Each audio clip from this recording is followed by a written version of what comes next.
Welcome, everybody, to the Town of Los Gatos council meeting of February 20th. Could I have a roll call vote, please? Thank you and good evening. Councilmember Barbara Spector. Here. Councilmember Mariko Sayak. Here. Councilmember Marcia Jensen. Here. Vice Mayor Steve Leonardis. Here. Mayor and Chair Rob Redding. Here.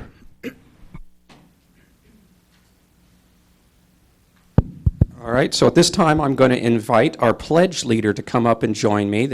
Her name is Helena Kramer, so come on up here.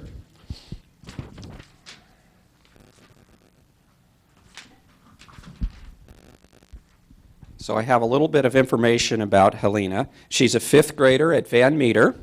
She loves to read fantasy, Harry Potter, and the Warrior City. It says there's 35 books. Did you read all 35? Pretty much. Well, that's pretty good. That's a lot of books. You must be pretty smart by now. It says you also like being outside, though, too. So you're reading, and then you go hiking and camping and swimming and biking. That's a good variety, I think. And it says you do a lot of community service, K-Kids, Girl Scout service projects, picking up trash around town and at school. And you walk to school every day to save gas. That's great. I like that. Okay, so now I'm going to give you the mic and lead us in the pledge. So I ask people to stand. Please stand.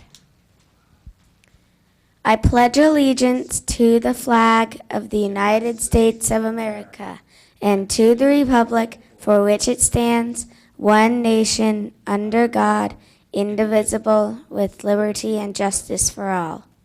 All right, good job. So go shake Marcia's hand and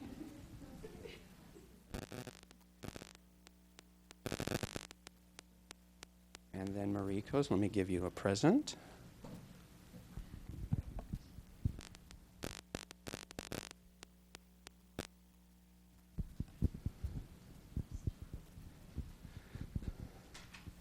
Okay, so next up is going to be our small business big applause. So let me invite Terry Shong and her family and employees. Everybody come on up. I do have a cold, so I'm trying to avoid shaking hands, although I've sanitized them about 4 times now in the last minute. So a little bit about the Culinary Courier. Looks like they have a lot of employees and a lot of family. Let's see, I'll put on my glasses and I can even see it better. So the Culinary Courier started off as a specialty market, I guess you started off as catering, and then you've recently, this year, I guess just in February, you've moved to downtown Los Gatos, and you create fresh meals each day in your commercial kitchen here in Los Gatos, and then you deliver to the retail market to provide customers with variety and convenience in a friendly neighborhood market. But what I really like is Culinary Carrier is being honored for their dedication to a diverse workforce, recruiting and hiring kitchen and retail staff with a range of age and abilities, being recognized for this by community groups, media outlets, by the Senate, the State Assembly, and the San Andreas Regional Center. And it says you were honored as the 2017 Employer of the Year for People with Disabilities. That's really great. So let me turn over to you if you'd like to say a few words. Yeah, Monica said I should be prepared. Thank you so much. Too much. Anyways, hi, I'm Terry Piazza Shong. And 1 year ago Saturday, we actually opened up our doors with a completely new concept in town. We create fresh food using whole ingredients for grab and go. With this great foundation, our goal was to do well by doing good. So for the last 7 years, we've actively recruited and hired people with disabilities, and 30% of our staff are adults with developmental disabilities. I'm really proud that also we're able to donate all of our day-old food and feed so many homeless people in our community every single day. That's really important to us. We grew a lot this year, and we're really proud of it. Despite all the excitement, we still have significant challenges, as every startup that is a family-owned business has. We operate 2 separate locations on Main Street and our commercial kitchen on Victory Lane. We're constantly adding more food and service to our market to expand our services. And from a personal perspective, I wrote this down because this is so important to me. As I work in our market every single day, and every single person here. I'm just so honored that you eat at our market. I'm blown away by the kindness and expressions of gratitude shown towards our store and our family and our employees every day. If anyone was to see and witness from my shoes what I witness, it's overwhelming and humbling and unexpected part of doing business in this town, and I'm so grateful to be here. So thank you for having us, and this is my lovely family. Thank you very much. So congratulations, and let's get a picture here. Okay, thank you. I won't get You too have a close. cold. Yeah.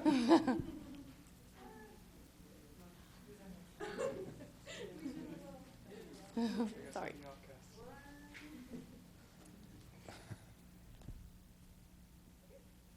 All right, one more round of applause. Thank you. And you get to keep this. Thank you.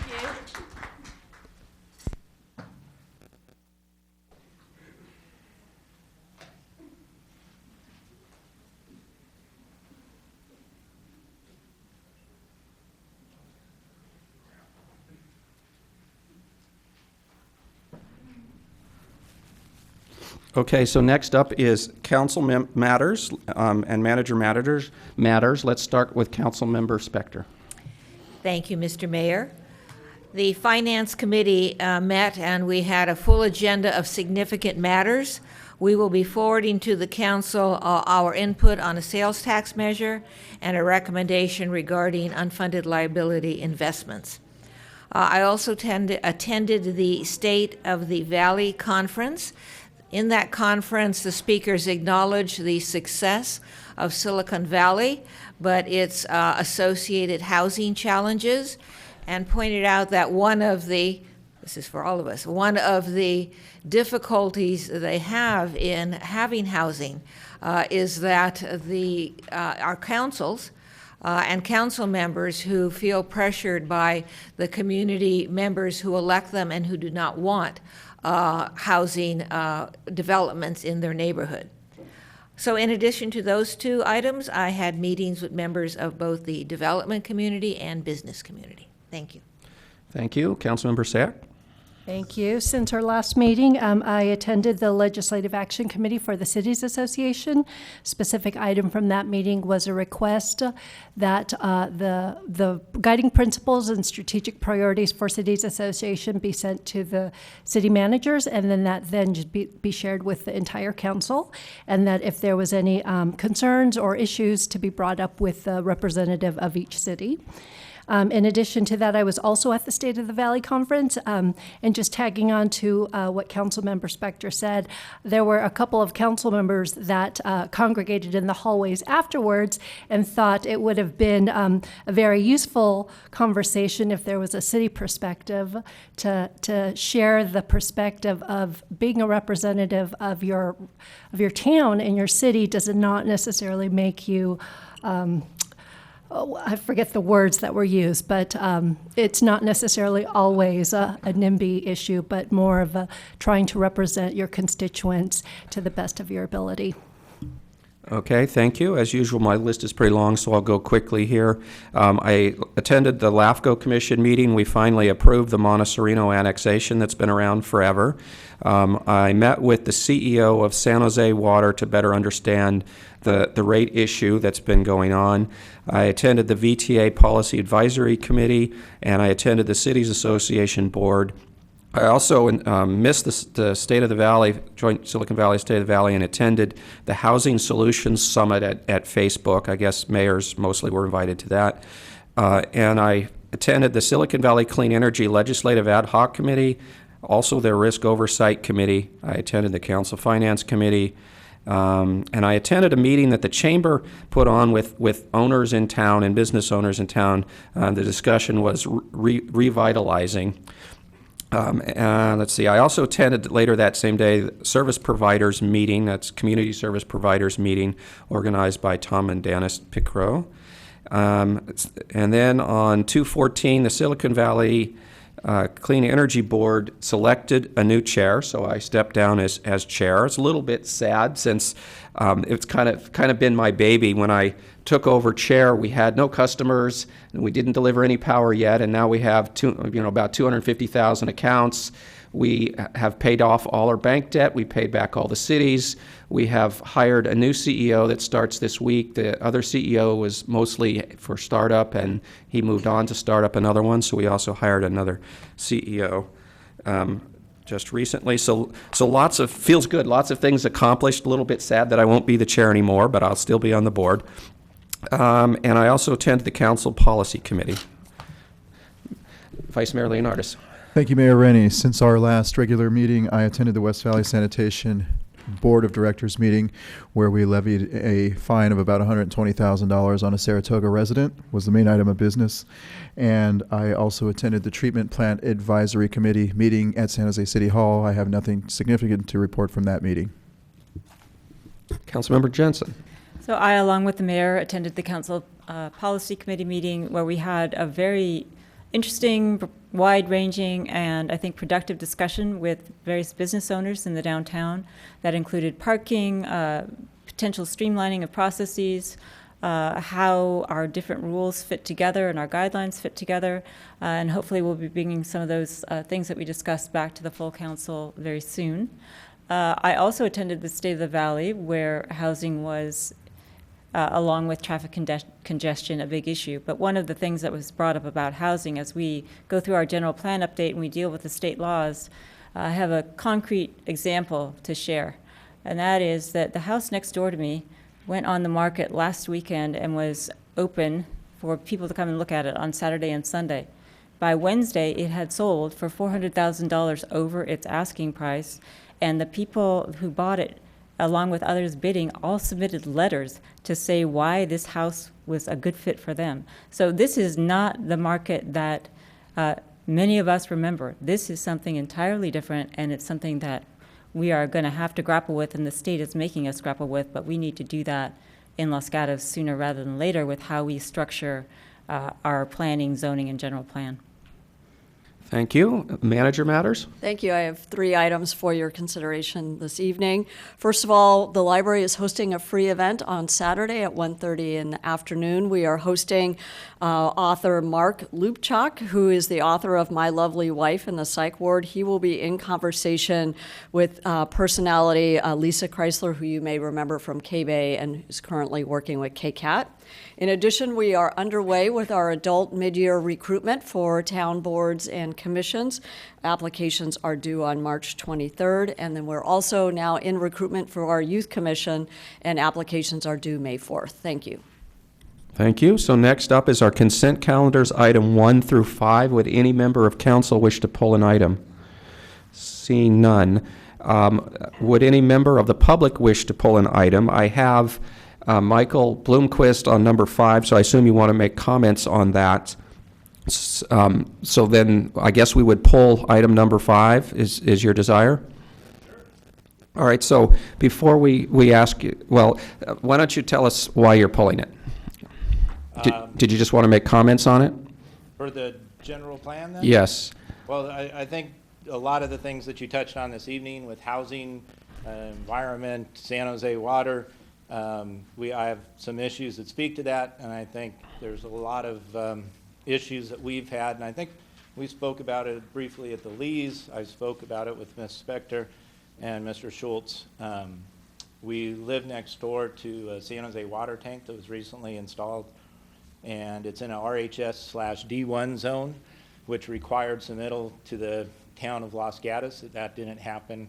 There were probably 5 other mandatory hearings that didn't happen at the county level. This is an unincorporated county, but an urban service area, and so for annexation. I'm hoping to see the board or the council's help in getting this issue resolved. Perhaps we currently have a petition for mandamus in Superior Court against San Jose Water and the county just to hold hearings to find out why the road improvements, a lot of these other issues that weren't addressed, that should have been addressed. And if I could show a few photos just briefly, this is. So let me stop you there. I kind of got off process, so Okay. let me put you on hold for just a second. So it sounds like we should pull number 5. And let me go back to the council and see a motion for the rest of the consent calendar. Councilmember Spector. Move to approve consent items 1 through 4. Second? I have a second. Any further discussion? All in favor? Aye. Okay. So now we'll go to item number 5. Would staff like to comment before this gentleman completes? No, staff doesn't have anything to add. Okay. So sorry about that. Please continue. I got a little off process there. I want to thank you again for all the dedication you put to our town and really appreciate all the hard work you guys put in. I know it demands a lot of your time and effort, so thank you. So this is the area here, pre-zone, HR pre-zone area, and I'm sure you're familiar with the zoning requirements in that area. Here's an aerial shot of essentially our home and a lot we were working on developing. Both the lot and the house lot could also have a secondary unit to help out with housing. Everything was put on hold essentially while the new tank was being built, and essentially it ended up getting built on a bunch of property lines as well as our recorded easement, right-of-way easement, and public service easements. And so it's a bit of an issue not having legal access anymore. I don't know how exactly to resolve it. It's also in a SRA, state responsibility area, very high fire hazard zone. And so there were a lot of Board of Forestry regulations for emergency access egress that weren't met. So now we don't have legal access. We were told the access would be restored. I believe they did provide easements to PG&E, but not for us. And then the rest of the road just got trashed. There were probably, I don't know, 2,000 heavy trucks up and down hauling off dirt, all the concrete, etc. They did a little bit of a patch job, but not much. So I do want to real quick get to some photos. There was a MND, a draft MND initial study that was done that was grossly deficient. It was done well before the project itself got approved, the building permit for it. So this is the intersection of Overlook and La Mirada, just to give you some proximity as far as where that's at. In terms of the town, here's where Overlook comes up, just past Pennsylvania. And so I know for the general plan, if there's anything you can do to do some enforcement too, to have them actually submit this stuff, because it wasn't right. So let me see if you have any questions. Any questions from council member? So is this property in the town or is it in the county? It's in the county, but it's an urban service area, so it's set for annexation with LAFCO. There's probably 10 other lots that are there, and then it's also access to El Sereno open space. So it's a very narrow road down at the bottom, no visibility. Mountain bikers come flying down, and probably every other month or so come in close contact with one. And so your suggestion is we might want to annex that to better control what's going on? Well, the parcels we have are detached from some others. San Jose Water has 3 contiguous properties that are also with ours, and then there's some other, a vacant lot that's in between, and one other neighbor. So everybody's open to annexation, but there's a lot of improvements that should have been made by San Jose Water during that project. So use permit, no hearings for that, ASA, design review, no variances on anything. The fences they just installed are well, like 12 inches off the right of way, so there's no room for, and this is on both sides of the property, so it wasn't just both sides of the road. So if possible, it's not at the appellate level, but some type of amicus brief or something. I don't know if that's possible to put into the court. All the opposing counsels on there, you could, write out to everybody and say, almost as like a form of mitigation. Okay, thank you. Let's see if there's any other questions. Councilmember Sack. I apologize. I feel like I'm at a disadvantage. So walk me through. You are on, this location is on Overlook? It's on La Mirada. It's the first street, so the town limits ends at Madrone, and then 200 yards past that is La Mirada. We're up that with the Burks. There's really only 2 homes there, but there's a number of other homes that back up to the project from Overlook. And it needs a lot of attention.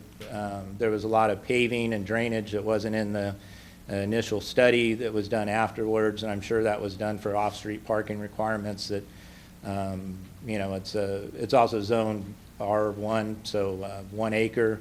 This was a 17K lot that they tore down a single-family home, built up a big tank, and the stormwater issues and lots of other things that need to be addressed. And, you know, we thought at that time we were in the drought, and all the emergencies that they, you know, were saying to rush this through were valid, but then when it came time to fulfill their promises, they didn't.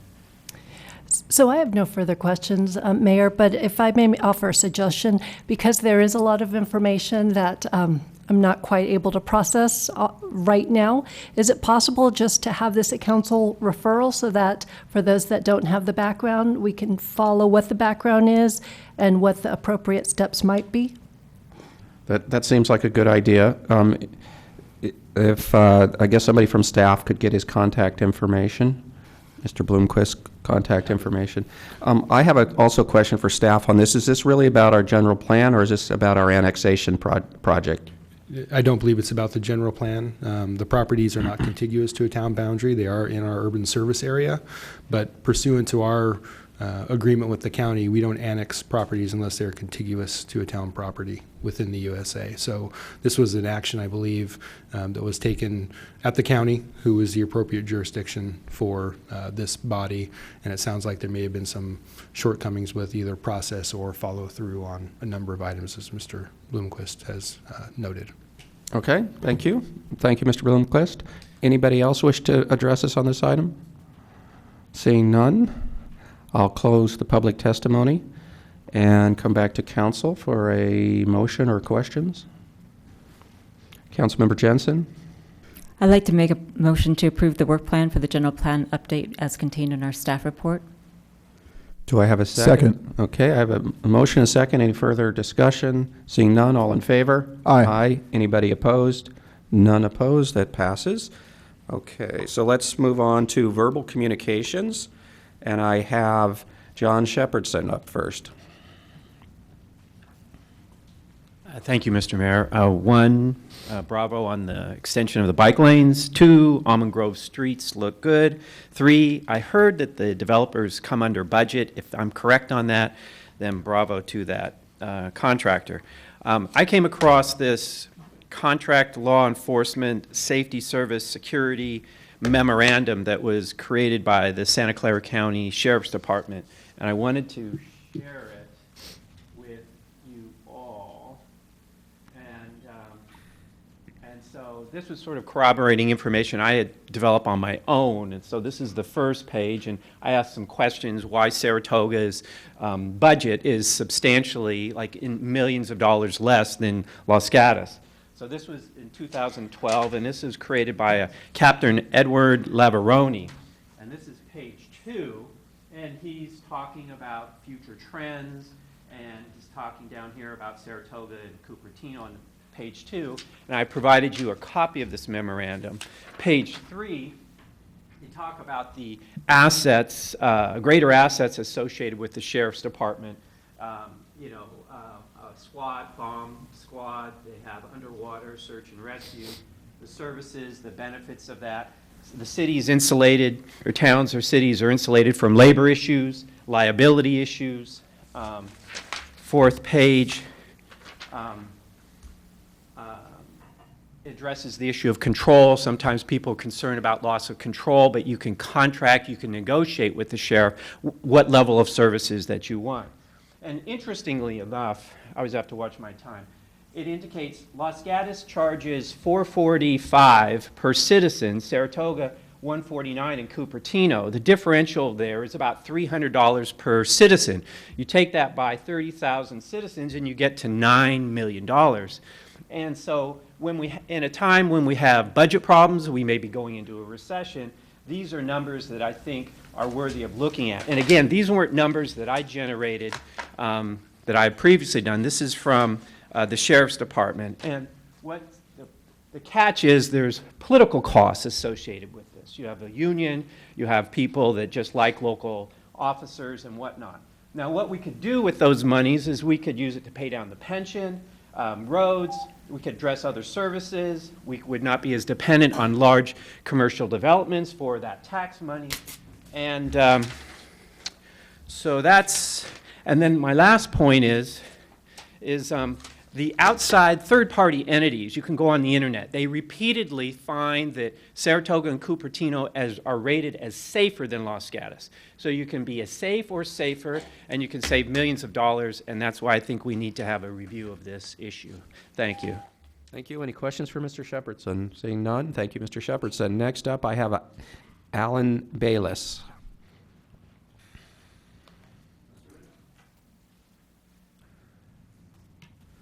Hello. I'm one of the local homeless people. Pastor Dale Gustafson is my friend at Calvary, the big church on Los Gatos Boulevard, and I keep in touch with him.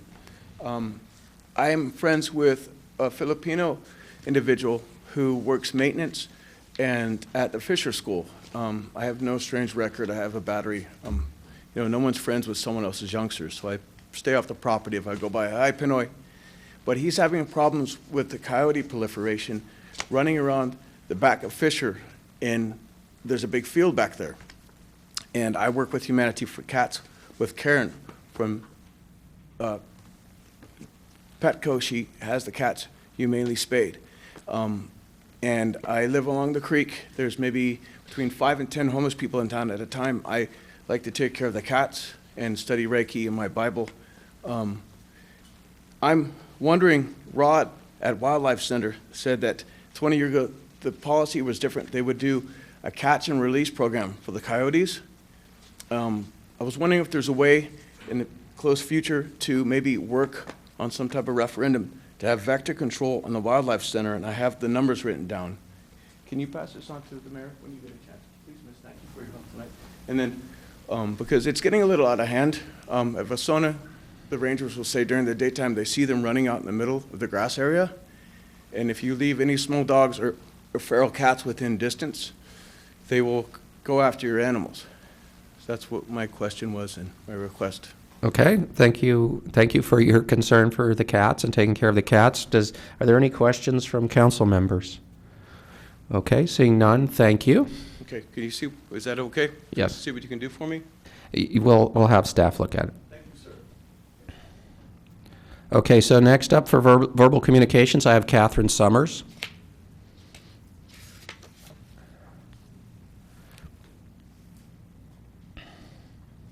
Hi, Council.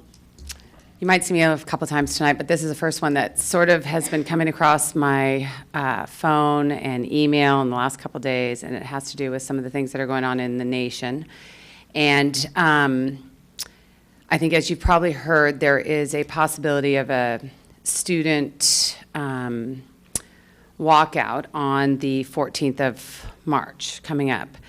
And I just really need some direction from the people who are in charge of the town as to whether or not the Chamber of Commerce should support something like that or not. Because I've been asked by school administrators and a lot of neighbors and friends as to whether or not I will do something about that. And frankly, I'd like to support it, but I don't want to step on anyone's toes if you don't think that that's a good idea. So I'm asking the question. I'm sure you can't give me any advice right now, but if individually, offline, you can let me know how you feel about that. I would appreciate it. Okay, thank you. Any questions? Councilmember Spector. Yes, thank you. From the Chamber's perspective, wouldn't you go to your board to make the decision as to whether or not what you will do, what your organization will do? Yes, we do have a board meeting, fortunately, next Monday, and this is on our agenda for next Monday, and they would like to get some direction from all of you as to whether or not we should support it or not, and whether or not I should encourage the business community to participate as well. It's, obviously a heated topic, and I think if, whatever you decide is sort of the direction I'll take and support, and I'll tell my board that that's what I think we should do. But it's a big issue around the country for sure. So any town that's taking a stand on it is making a statement. So. All right, thank you. Another question, Councilmember Sack.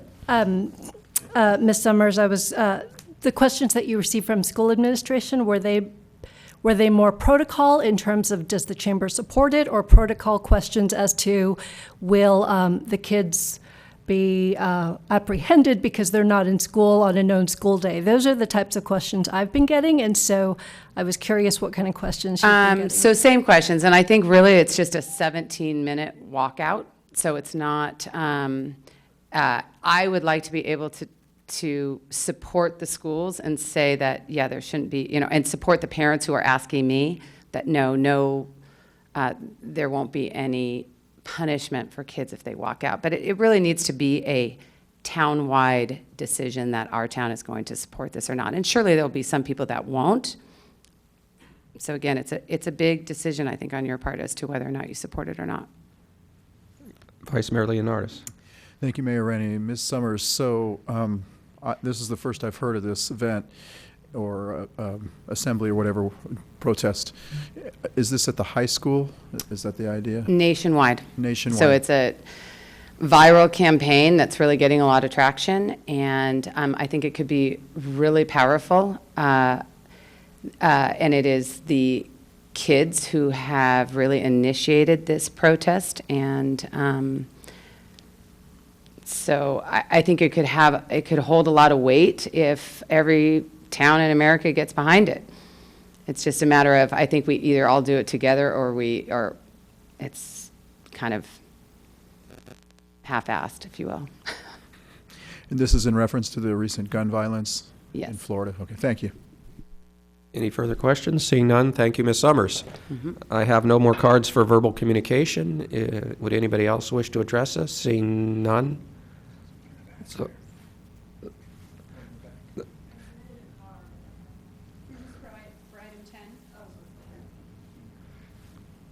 so go ahead, Councilmember Sack. So if I could just direct this to staff. Ironically enough, I did get a couple of questions similar. It is only 17 minutes, but is there any specific advice that the town staff would like to offer, or would you like to be in communication with the high school and the administration on protocol and our procedures should they wish to come to town hall with a message? Thank you so much. This is the first that we've heard of this as well, so we would like to honor the relationship that we have with the high school and our other superintendents, so we'd like to work with them. I'll treat this as a council referral, so that way all of you have the response. Thank you. Okay, so I'll close the verbal communication, and we will move on to item number 6, which is review our Transportation and Parking Commission work on downtown time-limited parking.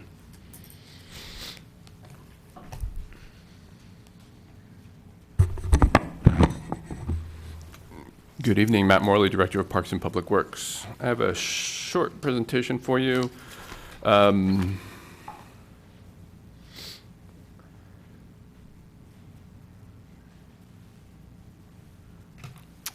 So let's start out at the top and recap a little bit. In the priority setting session last year, the council provided the direction to the Transportation and Parking Commission to do a little bit of work on time-limited parking and paid parking. This is a summary of their time-limited parking efforts, and I wanted to give the credit there for the hard work that the Transportation and Parking Commission did in actually going out and doing the analysis and providing a review of the analysis, collecting data. They spent quite a bit of time downtown making sure that our information was accurate. There are a number of other efforts that align with this one, including paid parking, a parking garage, employee parking permits. So it weaves in with other efforts that we're doing specific to the downtown and parking. So there's other considerations as well. We'll be bringing back a conversation on paid parking in about a month when we talk about the parking garage. So a couple items coming forward in the future. A little bit about time-limited parking. Time-limited parking is set up, as you are aware, I'm sure, in order to manage the behaviors of parking, to help create quicker parking, quicker access to businesses where it's necessary. So that's why the town has the 2-hour parking along the curbsides for quick access to those businesses. And then as the parking opportunities get further away from the businesses, the time is extended to allow for longer-term parking. So our unlimited parking tends to be a little bit further away on the back end of our lots and the more distant parking lots. And our in-between parking, our 3-hour parking is in our muni lots throughout the downtown. Again, the idea there is to manage the time-limited parking, so those who are staying longer would walk a little bit further to get to their destination, and those who are in for a shorter period would have a more convenient spot. In doing the analysis, the commission took a look at an industry standard 85%. So 85% of the parking availability, once that it hits that threshold, is considered full. So anything above that would be something that we'd want to pay attention to in terms of capacity needs. If it's below 85%, it's considered by the industry to be sufficient parking. So I wanted to run through some numbers a little bit here of what we've seen. First of all, our parking lots, and you have this in your attachment, so it's a little bit easier to see, but on the top of the diagram is the north lot, and then the numbers run 1 through 10 on the bottom, all the way to the south. Skipping number 8, there is no parking lot 8, if you're wondering where it's at. Looking at the numbers, and I will say these numbers include unlimited 3-hour, 2-hour, and sort of a combination. For your information, if we were to have backed out the north lot, and we did include the north lot in all of these calculations, the unlimited parking goes up to nearly 100% on every day except for Saturday, every weekday. And it goes up early in the morning. So at 10 a.m., the unlimited parking is essentially full from the town's consideration. The Transportation and Parking Commission did their survey on Tuesday, Thursday, Friday, and Saturday. So they wanted to capture some of the lighter days, so the Tuesdays, the Thursday, Friday as sort of being the heavier days for the town, and then the weekend as the opposite day. And keep in mind that there is no time-limited parking on Sunday, and the time limits end at 6 p.m. So you can see on Tuesday that again, the unlimited fills up fairly early in the day here, even including the north lot. At the 10 a.m., the blue bar, the unlimited parking is fairly full. The 3-hour limit definitely fills up at the lunchtime hour, and you'll see throughout that lunchtime tends to be fairly busy in the downtown. No surprise there. And of course, the 2-hour is fairly full as well. And just running through the days, similar numbers for Thursday. Thursday, you can see a little bit more impact in terms of parking. And Friday being the biggest day, again, lunchtime is the biggest time frame, so between noon and 2 o'clock is a big parking demand time frame. And then Saturday, the parking demands lightens up a little bit. The reason for that is largely because a number of the businesses that are present during the week are not there, so the office-type businesses are not present during the week on the weekend, so that allows a little extra capacity, especially in the unlimited time areas.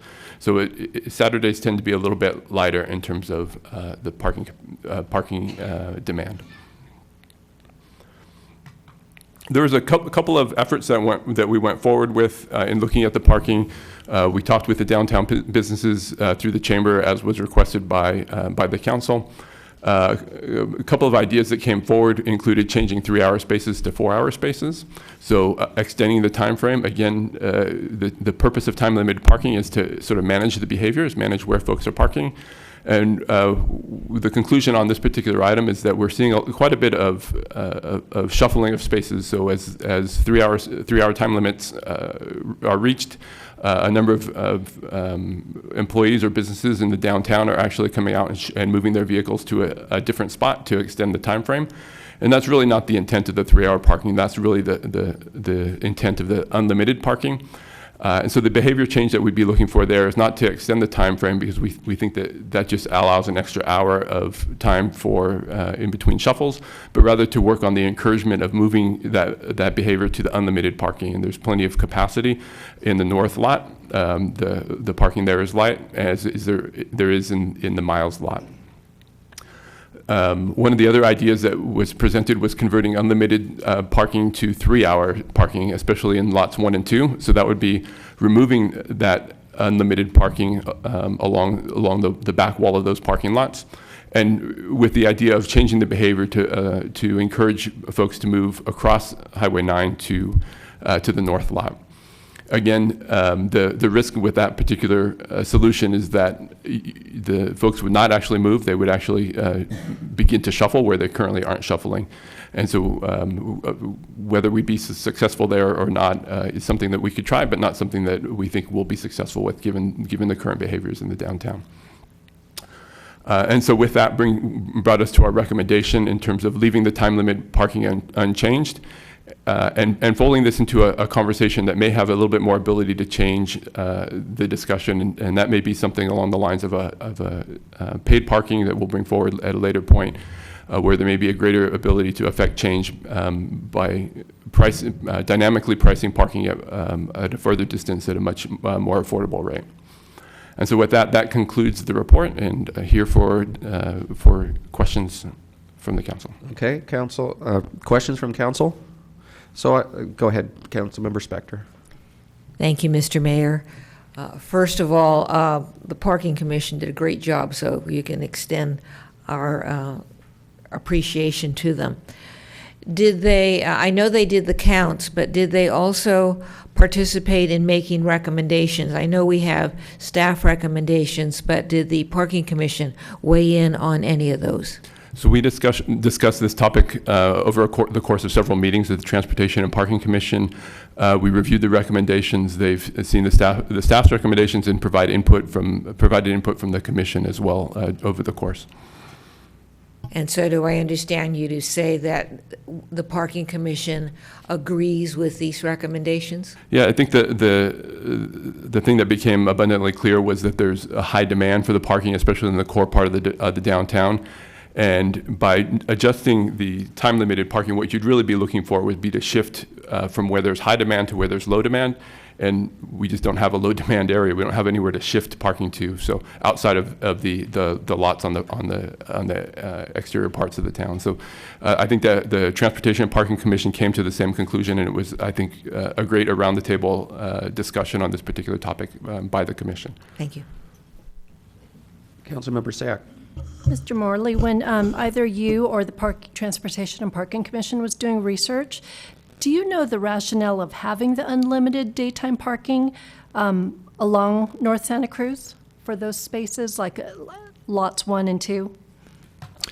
So I think the idea was so we don't have the exact history of where time-limited parking came in, but the idea was to balance out the employee parking and then the longer-term stays, so a balance of employees and customers who needed to stay for a longer period of time.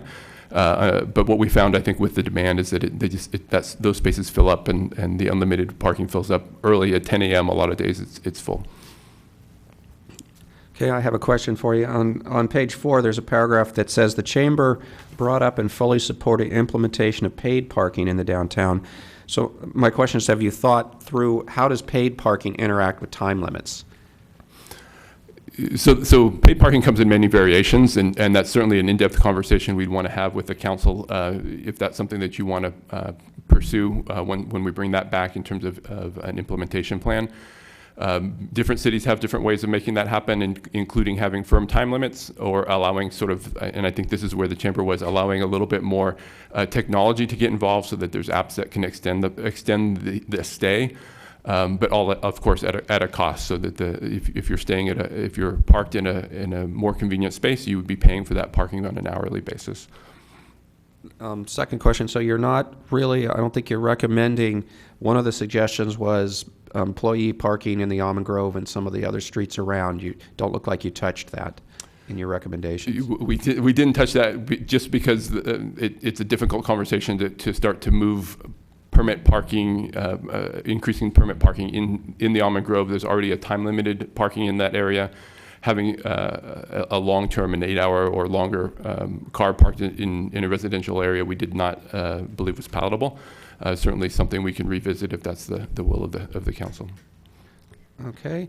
Let me open verbal communication for item number 6. And I have one card from Catherine Summers.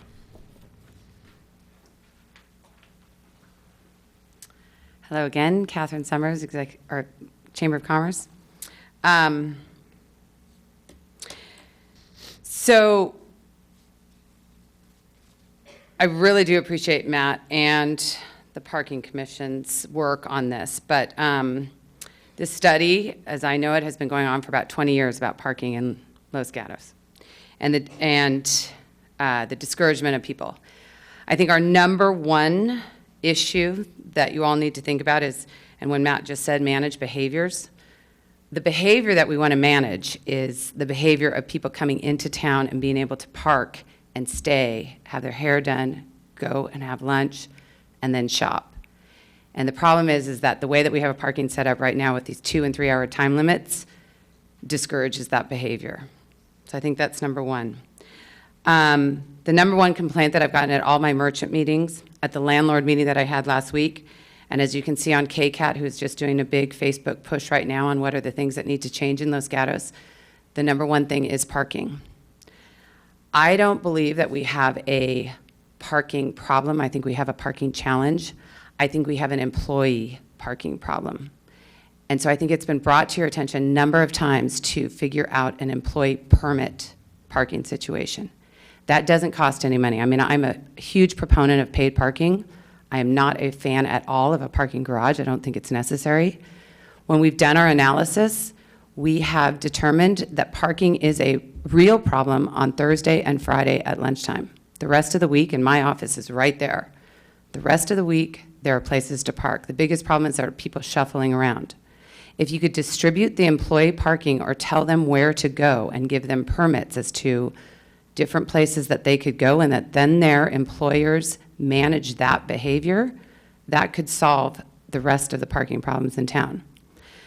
The other thing that was brought to my attention today, because I was shuffling, and I stopped the meter, the Mr. Dwayne, I think is how he says his name. And I said, has anybody ever asked you about the parking situation here? He sees it every day, all day long, way more than the Parking Commission, way more than I do, way more than any of you do. And so I told him some of my concerns, and I said, what would your number one thing be? And he said, have a place where the employees can park. Have placards on their windows of their cars and designate areas where they can go. And then all the rest, all of North Santa Cruz opens, maybe that's only 1 hour parking, and that opens just for people who are coming in and out. And then you have 4 hour parking in the other places so that people can stay and enjoy and shop and spend money. Questions? Councilmember Jensen. Thank you, Mr. Mayor. Thank you, Ms. Summers. At the policy committee, or at various policy committee meetings over the years, we have discussed employee parking. And one of the things we talked about was stacking employee parking in the lot, I forget the number, where many employees now park behind the pharmacy store, et cetera, downstairs. Are businesses still in favor of that kind of a model? Yes. And at our very last policy committee meeting, Mr. Holt brought up basically a color-coded system where employees could park in a red lot, customers could park in a green lot, and is that something that you would favor generally as a chamber, or do you have other ideas about how employee parking might work? I do support the color coding. It works very well, I understand, in Palo Alto, and I've looked at a couple other places. I support paid parking in general at different times of the week, and I think we could manage that. It is huge. It's very expensive to do, and I've looked into that as well, so I understand that. I just think there's some really short-term, small incremental changes that we could make that will appease your patrons, will appease your employer, the small business owners, and I think that we just need to kind of tackle those as opposed to the big pie-in-the-sky answer that's going to work. I mean, I actually believe that if we try I don't think you can do the 4 hour parking without doing something with the employees, because what will the employees do? They'll surely take advantage of parking for 4 hours. I mean, we all would. So I think you have to do a little of that in tandem, but I think they're doable. To your point, the parking underneath, you could make all of that employee parking, and no one could park in there if they didn't have a placard. They would get a ticket if they did not have a employee sticker. High school students couldn't park there then, and patrons couldn't park there, but that would open so many spaces on top. And those people then would be way more productive at work because they would have an 8-hour time frame at which they could park. Keep the unlimited parking along the back fences. I just think we make this all a lot harder than it really needs to be. Go ahead, Councilmember Jensen. Just one more follow-up. Thank you for that answer. In the past, one of the issues has been that merchants or business people have come and to us or the council and said, we don't want to make that dollar investment in a permit or, shuttles, for example, from the north lot or whatever it might be, or valets to stack in the lot that we're talking about. Do you sense that there's any kind of desire now to make some kind of dollar investment in that? Or do you think it's a matter of encouraging employees to act pursuant to a placard or handing out placards? Well, first of all, I don't know why it would cost a business owner any money to give their employee a designated sticker as to where to park. I mean, maybe if you want to make money back from the tickets that you're not going to be, the ticket revenue that you'll be collecting. But I think that's a pretty simple process, and I would love to be the one that goes around business to business and gives them their, and asks how many placards do they need, and hey, and that's a much easier sell in order to support it, to say, okay, now employer or business owner, now you need to make sure that you encourage your employees to park in these designated areas so that you have places for your patrons to park. I mean, you got to wonder how many Apple employees, and not to throw Apple under the bus because they're great for this town, but how many of those 30 to 40 employees that they have every day are parking on North Santa Cruz? And they walk out and they switch their cars around. We see it all the time. Again, the parking attendant today said that is the biggest thing that he sees. It's chasing people around from place to place. And it's just not really effective or for anybody. Councilmember Spector. Thank you, Mr. Mayor. I want to make sure that I understand your recommendation. So the recommendation is that employees have placards that allow them to park in certain lots. Is that correct? Correct. And the placards are issued at no charge to the business? I would say no charge. That would be better incentive for them to actually have the business owner encourage or incent their employee to park in the designated areas, yes. I also understand from what you're saying that the designated area would not include Miles Avenue or the North Lot. That's a little, I would like it to, I think you could almost say to the people in Old Town, maybe those placards are for Miles. And so you kind of do where you're close enough to. That's something that could be one discussion. We could figure that out. And we could try it and see what works. All right, so you wouldn't be, as far as you standing there this evening, you wouldn't be opposed to North Lot or Miles? For myself parking?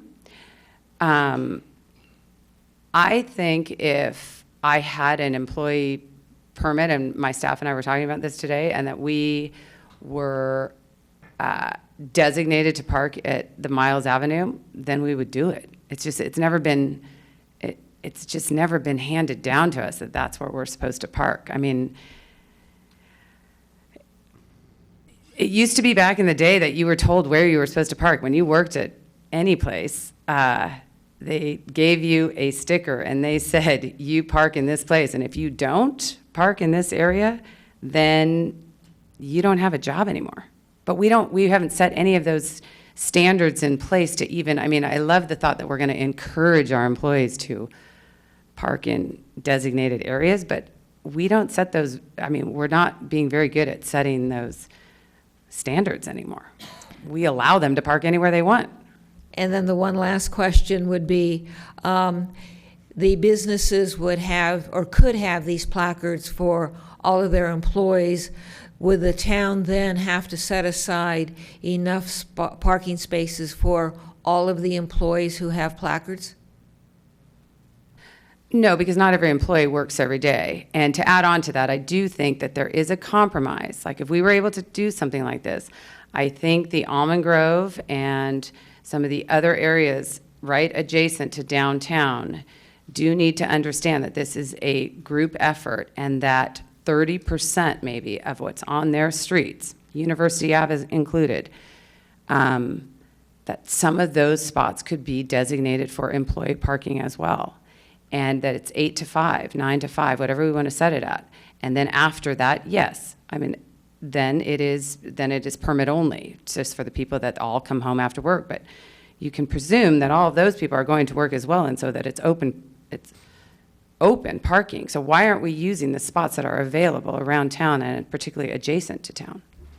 So it would be, again, under your concept, there could be instances, in fact, there might very well be instances when there are more placards than there are parking places. I would highly doubt it. But here's the best part, we will find out. Okay, thank you. Councilmember Sack? Yeah, so I'm trying to follow your line of thinking of let's not overcomplicate this. And so, for example, not to pick on you and your staff, but right now, where do you park? Oh. Well, fortunately, I park right in front of my office. Because you can, what's the word you word? So what we do, we shuffle.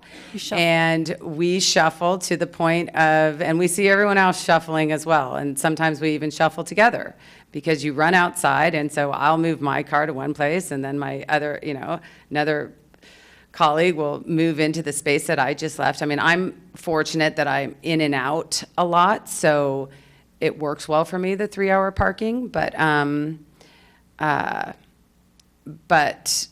one of my colleagues works, or she gets there early so that she can park in the underground parking so that it's unlimited. So we all sort of do. I mean, another one works or walks to work every day. I think so.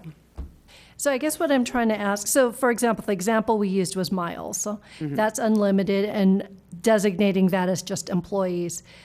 So if all of the unlimited along North Santa Cruz were to all of a sudden become limited, then there is an incentive without a parking placard for employees to park there as well as North Santa Cruz, right? Just because it's easier.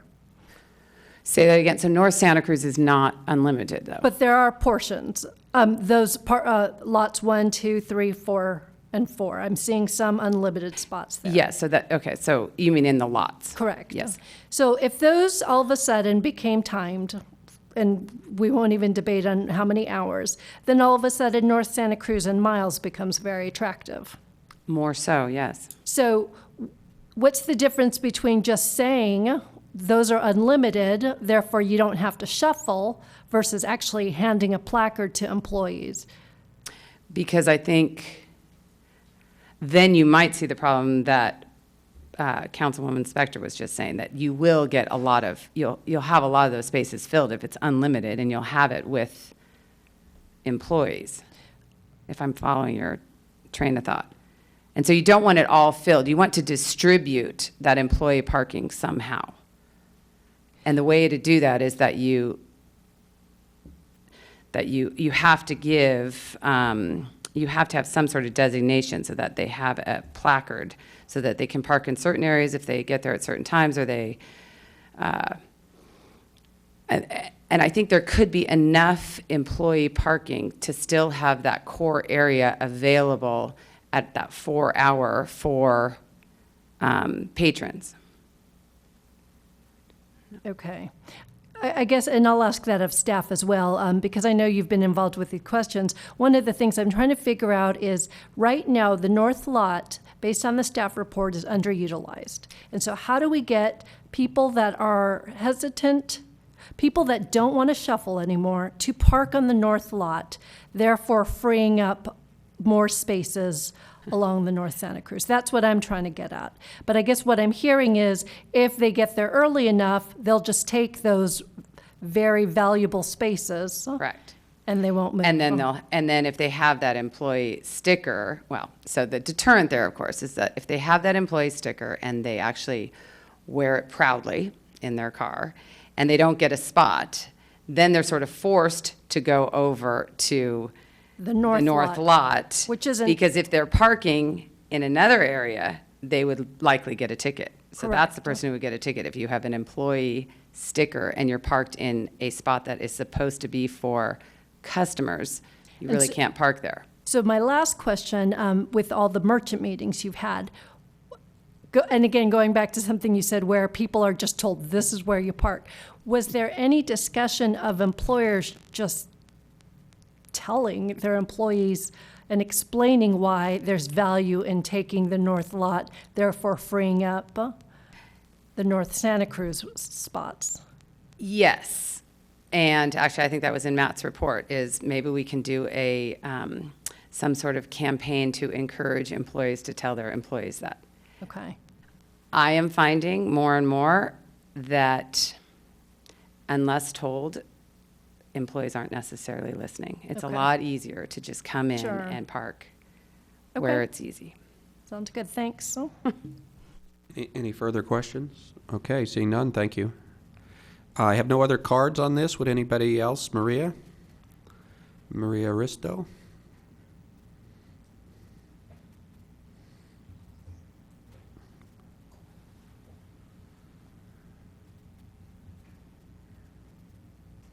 Hi, Maria Risto. I sit on the Transportation and Parking Commission, so I want to thank Matt for presenting the work we did so comprehensively.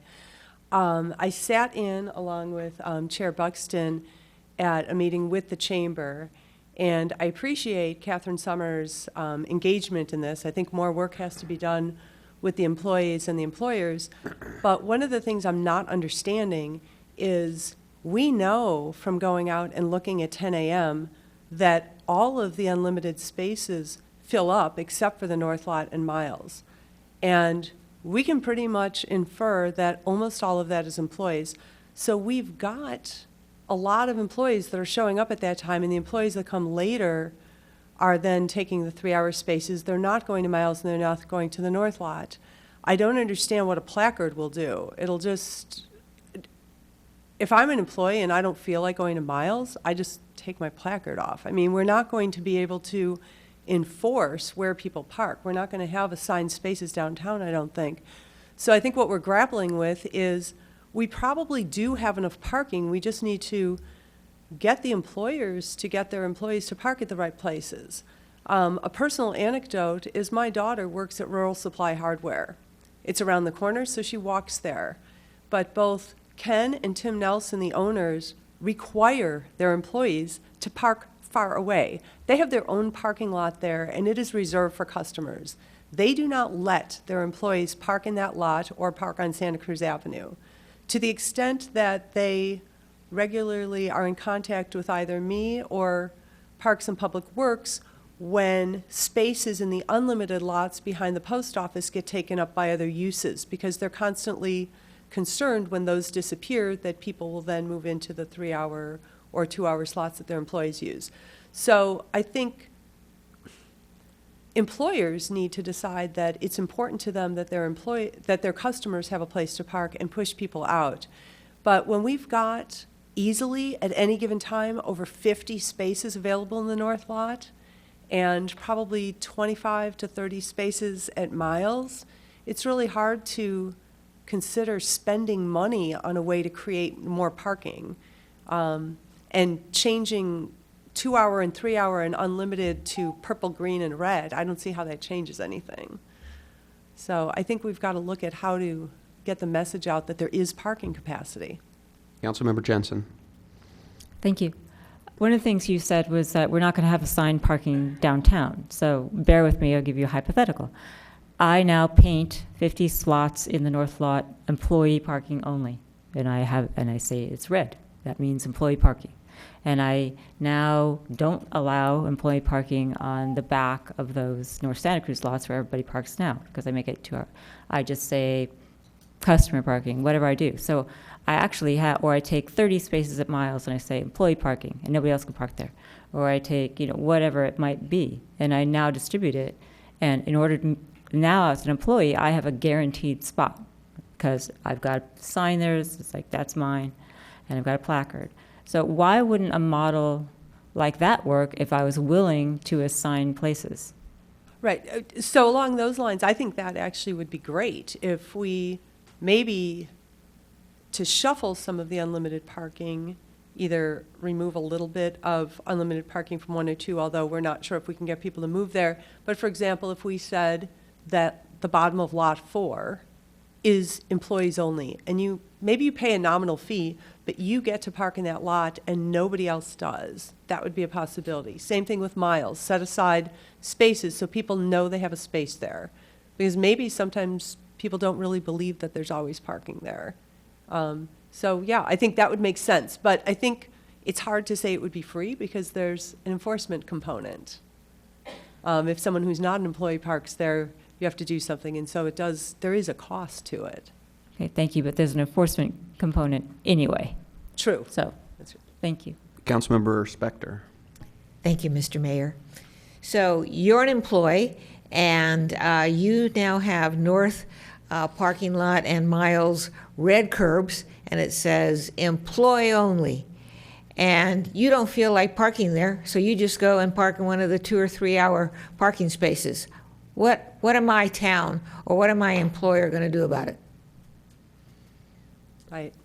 Well, the other option, which would be really onerous because, well, just like I don't think it wasn't extended very much, but in the olive zone, for example, people cannot shuffle. If you park in the olive zone, if you move to another spot in the olive zone, you get a ticket. You get a certain amount of time there. I don't know if that was ever explored a long time ago, but you set up the 2 hour, some of the 2 hour spaces, and they are not shuffleable. If your car goes from in front of the Apple store to in front of Lexington House, you've lost your limit. I mean, that's another possibility. Thank you. Hard to change human behavior. I have a question for you, Ms. Risto.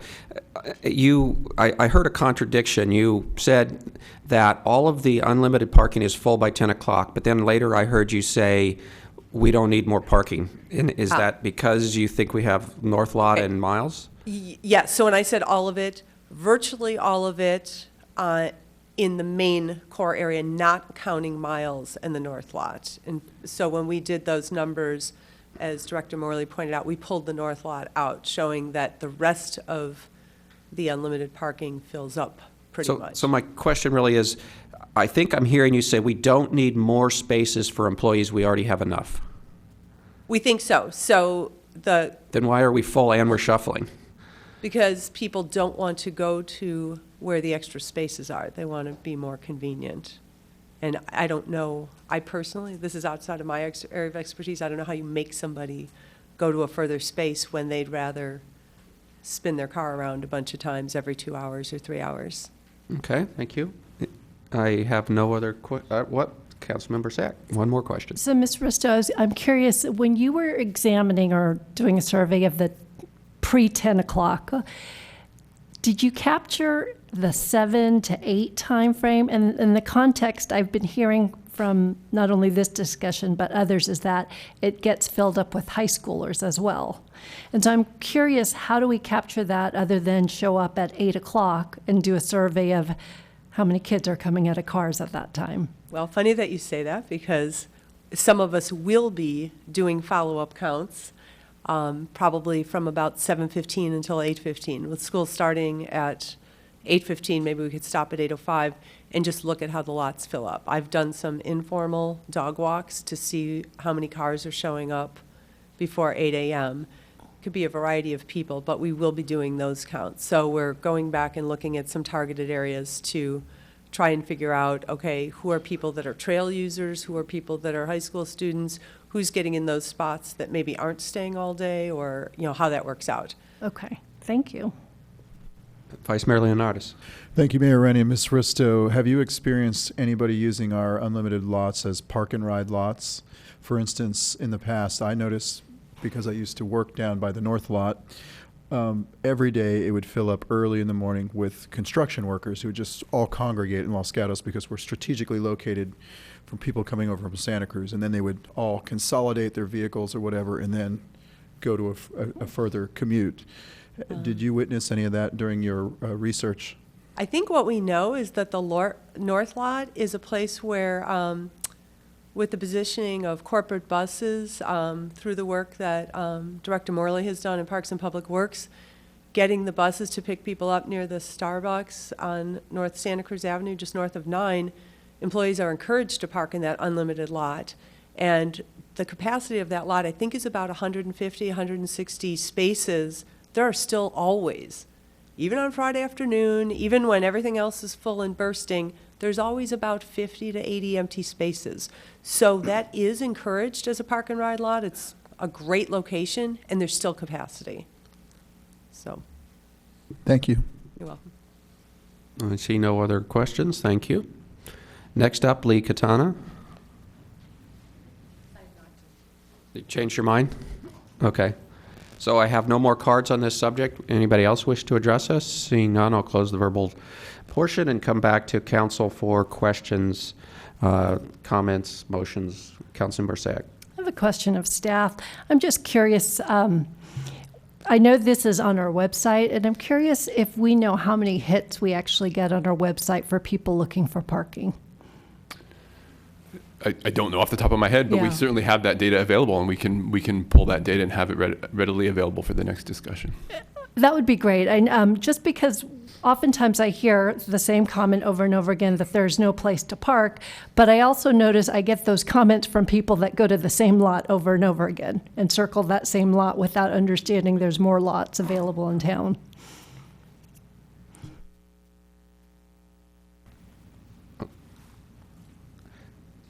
Other questions? I'll make some comments, I guess. So I think I disagree some of what I heard.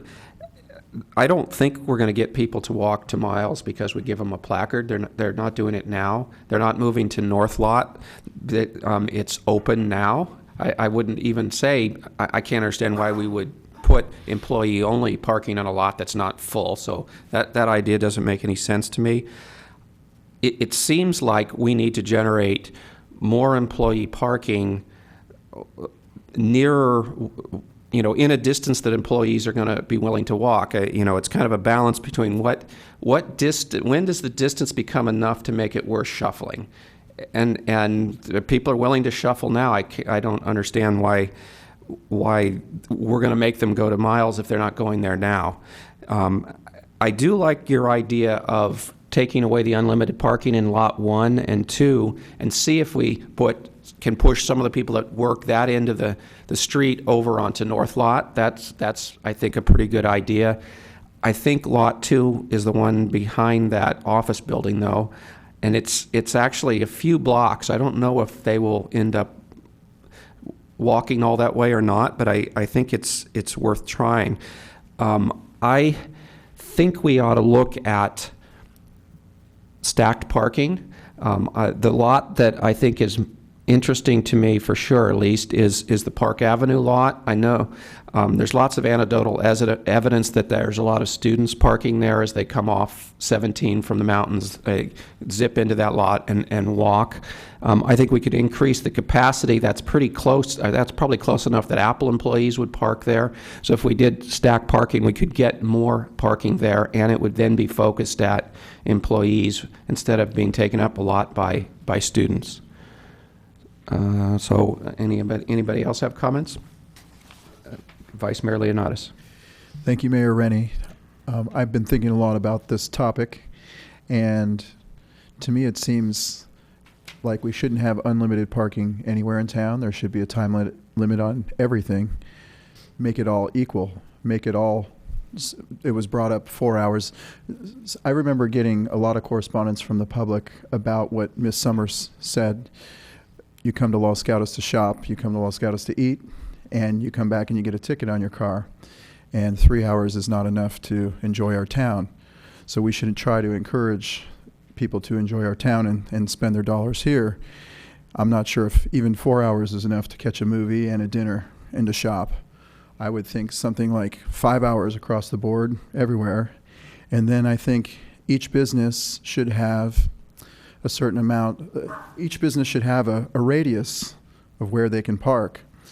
Do a survey, find out how many employees they have, and issue a certain amount of permits, and say you have to park within this radius, and see how that looks. I agree that the north lot is probably always going to have capacity because there's some psychological barrier to crossing Highway 9. People just think it's too far away. So I have witnessed in the past also, again, people using our lots as park and ride lots. There's been discussion today. Park Avenue, for example, is a high school parking lot. It's an unlimited time frame. I know there are some residents at the end of Park Avenue, but if they have resident permits, they can park there. And if it were unlimited for everybody else, then it's always going to be full right at 8 a.m. So why not make that into a time limit as well, especially the parking that's in the core. Getting people to Miles Avenue, we tell everybody to park on Miles Avenue. And for some reason, they don't. But it's a good idea, but that could be incorporated into an employee parking program. I like the idea of stickers. I like the idea of perhaps a certain amount of employee spots per lot distributed throughout all of the parking lots, and that's it. And the rest is available to shoppers. So it requires further research and some surveys being done with the businesses. I think it is incredibly unproductive, as Ms. Summers said, to have cars shuffling all the time, cars moving every 2 hours, parallel parking on North Santa Cruz and creating a big log jam of traffic because it's hard to parallel park and they're moving every 2 hours.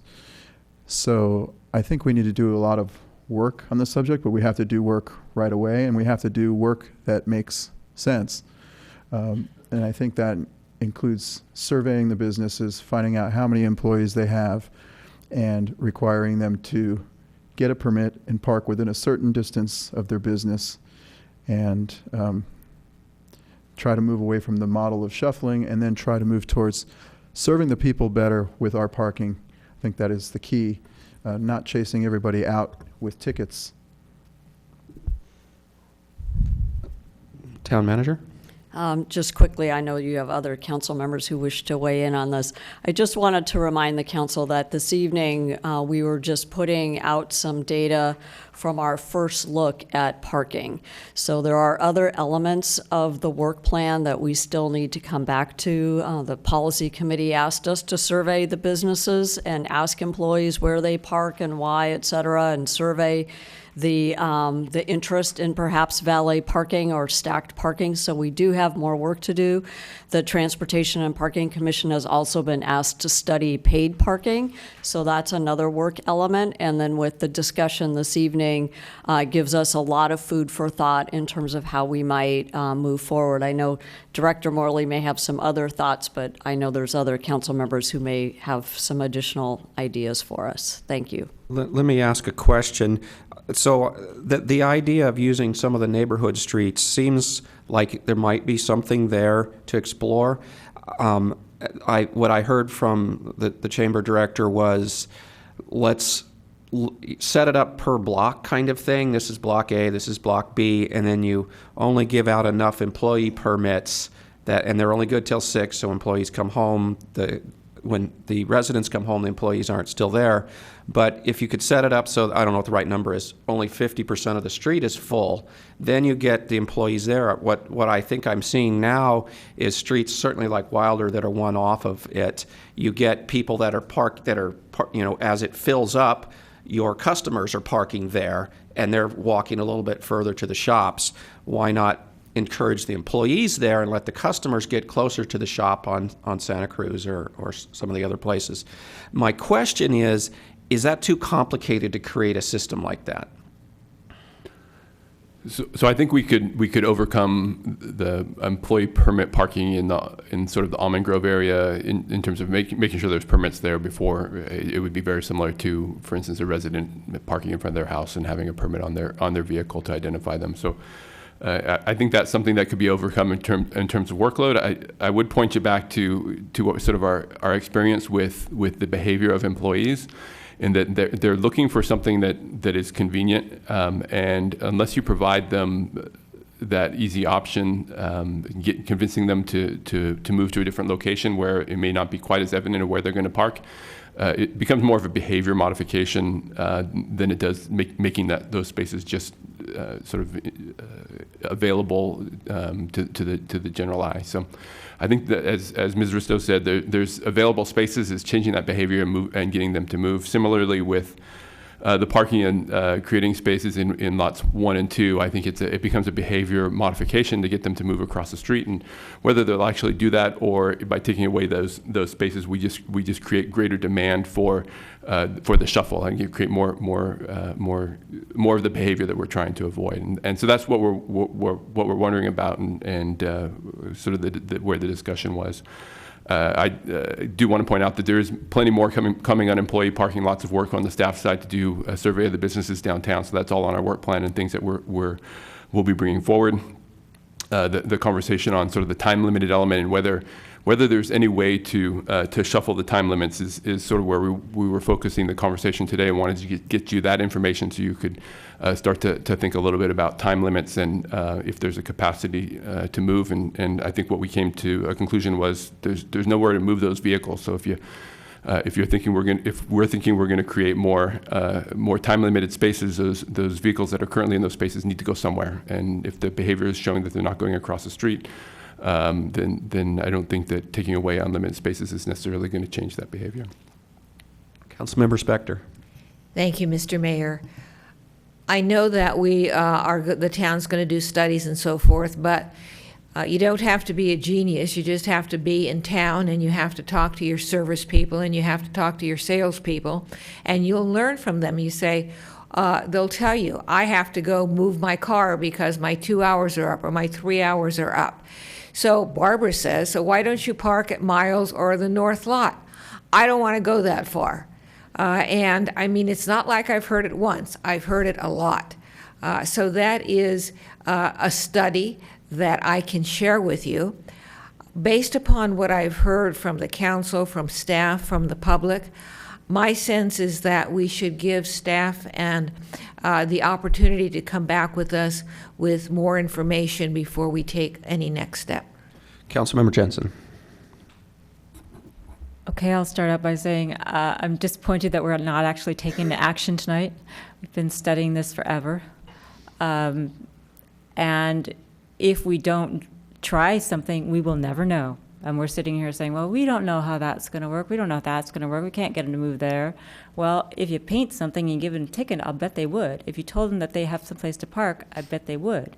So what I'd like to encourage is that let's at least identify something we can do a pilot test on. We can sit here and survey the businesses again. We can ask residents again. We can ask employers again. Or we can say, okay, the bottom level of that parking lot where you all park anyway, that's employee parking, thank you very much. And you have a spot there. And we know we have high school parking issues, but why can't we actually do a test and say, this is what we're going to do, we're going to try it out. Maybe behavior will change, maybe it won't, but if we don't do it, we will never know. So I really, really hope that we will take some action. And I hope it would be something that I would think of as being relatively easy. I think stacked parking requires an attendant, it requires 2 attendants, whatever it does, keys, nobody wants to do that. But if you just put a barricade or whatever you do and you give them stickers for 6 months for employees and you say, guess what, you can park downstairs there all day long. They might want to do that. So, but we'll never know unless we try it. So I guess my desire is everybody has good ideas. They all sound great. But I guess my wish is that we would try something sooner rather than later. So I kind of agree with Councilmember Jensen. How far are you from trying something? Do you need us to make a motion to make you try something? Or? So I mean, having council direction on what you would like to see us do would be very helpful. I think the conclusion that we came to, The adjustments to lot 1 and 2, I think, is what has the closest opportunity to having success, and it comes into relying a little bit on the businesses sort of being the leader and leading by example and actually moving across the street. As far as the unlimited parking goes, I think we've seen that at 10 o'clock in the morning, the unlimited parking is full, and it's pretty easy to jump to the conclusion that that's by employees that are parking in the downtown. So we've already essentially identified by having unlimited parking, we've identified the employee parking areas and given them a de facto permit to park there all the time. So I don't know that designating an unlimited parking space as being an employee parking space changes much in terms of making parking available. Maybe a little bit to the opposite. So I think if you're looking for something to try, pointing you towards somewhere where we can rely a little bit on the businesses to take a leadership role and show that they can make a difference in creating some parking for their customers, that might be an opportunity. Councilmember, Vice Mayor Leonardis, you had your hand up? Thank you, Mayor Rennie. I was going to agree with what you and Councilmember Jensen said. I would like to see some kind of action taken this evening. Councilmember Sack. So I think I would be, I'm definitely in support of a pilot of some sort, and I'm curious how, talking out loud, how Director Morley and his staff would look at this pilot. So let's say we were to remove unlimited from lots 1 and 2. Are you then going to, you have your base count of what's north lots availability.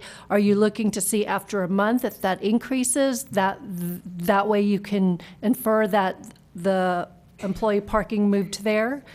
Just kind of walk me through how you plan to use this study period to test case a scenario that we may look at permanently. I hadn't gotten to the stage where I had to actually do some okay. analysis. So we relied. I'll throw that as an idea. We relied heavily on the Transportation and Parking Commission to do the data collection and I think some of that was council direction to relieve to not incur additional workload on staff. So we'd have to look at how we would do that. Maybe throwing some ideas out. Maybe there's an intern opportunity to do some counts and some observations, because I think observations of what happens in 1 and 2 and where folks are headed to, what time they get there. If there's a shuffle going on, I think that's pretty easy to observe in a fairly small area. So those are probably some of the strategies we would use to do an analysis and show you what was going on. And if may, Go ahead. And my second point, I know we talked a lot about not only employee parking spaces, but I do want us to see a test on extending the time limit, because I do think 3 hours is short for the purposes that we would like for our customers. I know a lot of people who intend to go to their car and just move, but then decide I'm just going to go home.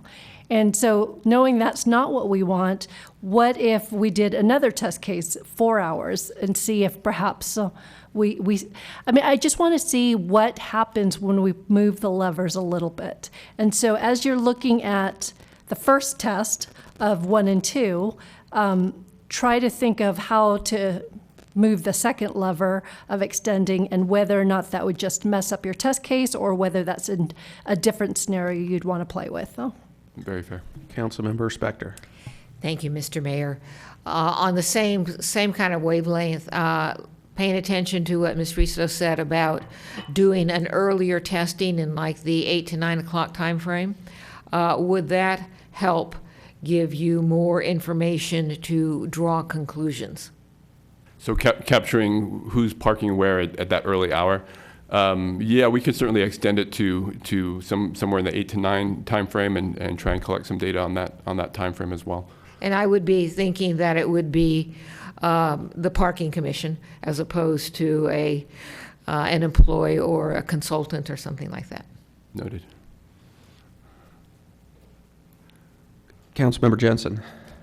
I just wanted to echo Councilwoman Sayak's idea about testing out a 4-hour limit, because if we think about what we've heard tonight, a lot of the issue is the shuffling and traffic. There's traffic created by shuffling, there's greenhouse gas emissions created by shuffling, there's all kinds of things that we want to avoid that's created by shuffling.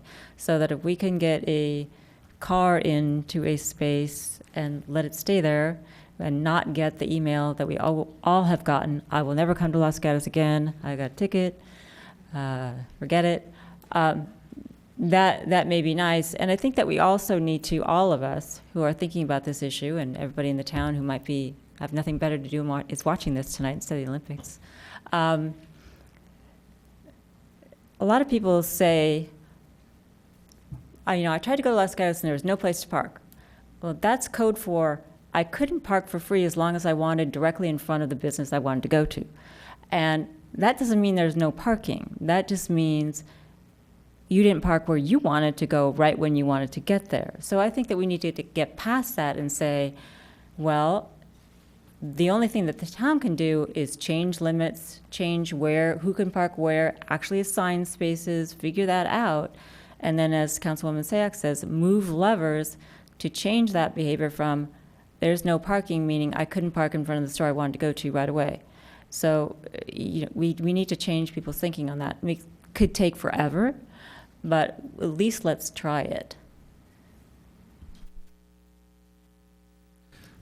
So can we ask staff to work on a pilot and come back to us? I don't think we're ready to develop one here on the dais. Yeah, I think why don't we do that? Why don't we bring a proposal back to you probably at our next conversation on parking on the 20th of March, and fold it all into one so that it's a comprehensive conversation. We can have a pilot that we can have for consideration for you to take a look at. Vice Mayor Leonardis. Thank you, Mayor Rennie. I was going to make a suggestion starting at lot 1 and 2 and going all the way to Park Avenue. Make all those 4 hours. That would keep it simple. They're all the same. Not some 3, some unlimited. Just make it all 4. That's a good point. We do like the simplicity, and we want to avoid having 3s and 4s mixed because it becomes very confusing for the end user. I might not put 4s on lot 1 and 2 if you're trying to push them across the street, though. Great. Okay, Vice Mayor. Thank you, Mayor Rennie. I was going to comment on that exact point because right now lots 1 and 2 are currently unlimited. If you put it at 4 hours and then the north lot is still unlimited, then those who wanted to stay beyond 4 hours would be encouraged to cross Highway 9 as well as perhaps use Miles Avenue. So that's why I would say just keep it all 4 hours, that whole strip behind North Santa Cruz. Okay, so I think we should wrap this item up unless anybody's dying to make any other comments. So let's move on to item number 7, review and discuss special events in general and provide direction on town funding.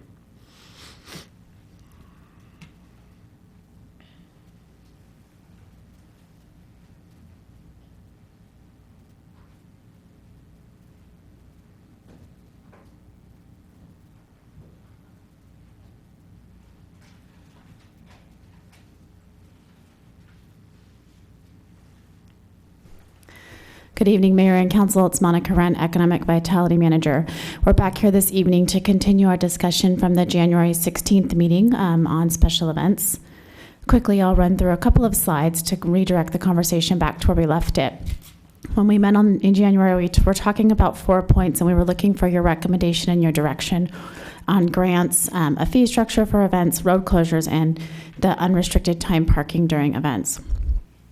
We heard from some community or event organizers at that meeting that they didn't have enough time to really understand what was being proposed and needed a little bit more dialogue with staff. So we've continued it till tonight, and since that time we've had email communications. We provided an online survey, and we held a roundtable discussion on January 29th. The 4 points still that we're looking for some direction on tonight, the first would be grants. Would you recommend us using an existing grant process? It currently is open through March 5th. So later on this evening, you're going to have a discussion on our mid-year budget. We could look at allocating some funds that could be given out in a grant. As far as the fee structure goes, we are still working with our consultant to identify what fees would or may change for events. But what we really wanted to bring to the attention, and it's really what we heard from our community event organizers, was the idea that new fees would be created that we've never heard of before. So a lot of our conversation really came around what fees we expect to see in a fee table. So, for example, something that we're still kind of waiting for some direction on, which the town staff is looking, and it's consistent with some benchmarking that we've done, that event organizers should really use and obtain their own equipment. Second to that, what we've really only found the fees will be is our application fee, which the code has changed to be just that one lower, about $200 fee that the nonprofits typically pay. In your report, we talked about a closure inspection fee for large closures such as North Santa Cruz. And then any other fees that we can think of at this time would be for the police or Parks and Public Works Services. The next item would be road closure. So specifically looking at North Santa Cruz, if you can give us direction on the frequency and consider those in conjunction with the Wood Road closure. As we discussed at the last meeting, if Wood isn't closed on a regular basis, the behavior would be that cut-through traffic typically takes North Santa Cruz south to get on. If there was an event that closed North Santa Cruz, that behavior would not have changed for the whole summer like we see with the Wood Road closure, and we anticipate the backup in the Almond Grove to be pretty severe during that time. The duration, where staff would recommend single-day events without the overnight closure. And then as far as a closure route, we recommend a consistent route between Main Street and Bachman Avenue, and then the town staff would provide that traffic control map at no cost to the events, and then the event organizers would contract with a professional vendor to implement that control plan. Alternative locations to North Santa Cruz that we've identified would be Plaza Park and then those streets around. So most of us are familiar with the closure that we see for Farmers Market every Sunday, which is Montebello Way and that piece of Broadway. Another option could be the small chunk of Main between University and North Santa Cruz. Both of these closures are less impactful. Traffic can flow through University and through Santa Cruz Avenue much easier. And then finally, we just want to bring to your attention that non-road closure options include the Civic Center or Oak Meadow Park. Finally, we did receive some requests for unrestricted time parking during events, which kind of goes with our conversation that you just had. And that's during events, we look at bringing in anywhere from 500 to 1,000 extra people into town for a designated set of time. Typically, that time is longer than 2 to 3 hours. And we would mostly encourage patrons to either bookend their stay at the event with food, with shopping, so that the time they stay typically is longer. So we've had event coordinators ask to have the timed lots and the time spots on streets unrestricted during events. Finally, one of the recommendations that came from our community organizers was that any change to fees not be implemented until next year. What we wanted to note is that in May, if you do all adopt the new fee schedule, it wouldn't take effect until September of 2018. And that concludes staff's report. We can back up and walk through this if you'd like. We're also here for questions. Thank you. Questions from council? Councilmember Jensen. Thank you. Given our last item, I just wanted to make sure or hear from staff up front. What precisely are their expectations? Is their expectation that there will be, quote, feedback, unquote, or is there expectation that there will be a motion with respect to an action on any one of the items that are laid out in our staff report, for example, grants, street closures, et cetera, or is this simply a discussion where staff listens to the council and then determines what the feedback is? We're looking for your recommendation on these 4 items. If there's an item that you don't have clear recommendation on and you just have conversation around it, we can use that conversation. But specifically, what any recommendations that you can give us and you can vote on would be helpful. Councilmember Spector. Thank you, Mr. Mayor. Question of staff also. About a week ago, we received an email from Ginger McDonald giving suggestions as to what she thought would be helpful or appropriate. It's not clear to me. Are her suggestions incorporated into staff's report or one of the attachments to staff's report? Yes, we've been working very closely with Mrs. McDonald and the group that she's representing. Her request was an attachment on the report, and we have incorporated many of those requests into the report. What we found during that roundtable discussion is that staff and the community organizers weren't very far apart. There were just maybe some small variations in maybe the language that we're using. I think one of the biggest things that we found is that we have typically looked at our special event planners as our customers, and the group that came forward to us is looking for more of a partnership. They'd like to find ways that the town supports those events and partners with them. I think that was one of the biggest things that came out of it that maybe wasn't clear in the staff report. Thank you. Any other questions? Seeing none, I'll open the verbal communication. I have Ginger McDonald.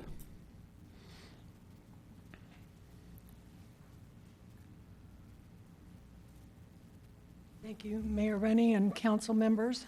I'm Ginger McDonald, representing the special events, the nonprofits, and the service clubs this evening. And following up with what Monica had just presented, and I see that she didn't present quite all of the details that we saw in the agenda package that came on Thursday. So we've gone through it fairly close to point out a couple of items that we think the council should very seriously consider, because they would have an effect on the special events. On the grants, if the council approved the grants, we only ask that you give us a deadline, filing deadline that is realistic. There's one right now that is offered for those proposing art council grants, et cetera, is March 5th. That would not work for the special events because it's only a couple of weeks. And as we all know, grant preparation does take time.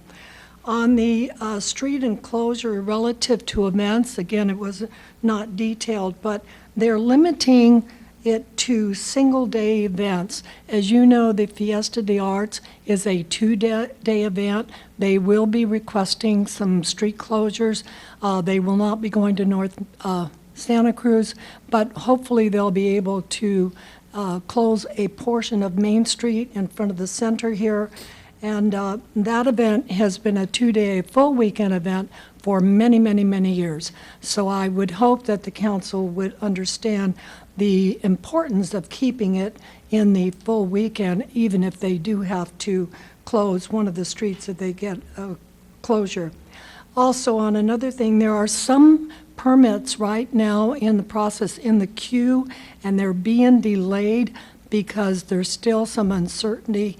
And I have to kind of reflect on what Council Jensen just said about a process that continues to be a process with no action items coming to a close. So I pray that it's been 4 months now. We're having a wonderful dance with your staff. We love them. Everybody works very hard, but we need to bring closure so these events can get their budget and their contracts in place. Another point that's very, very important, the town, I'm going to make it very quick, the town event recommends that the street closures be contracted by the organizers, and then the day that the event is to open or the day before, the staff will come and review that inspection, and if it is approved, they'll allow the event to continue. Well, certainly that doesn't make any sense.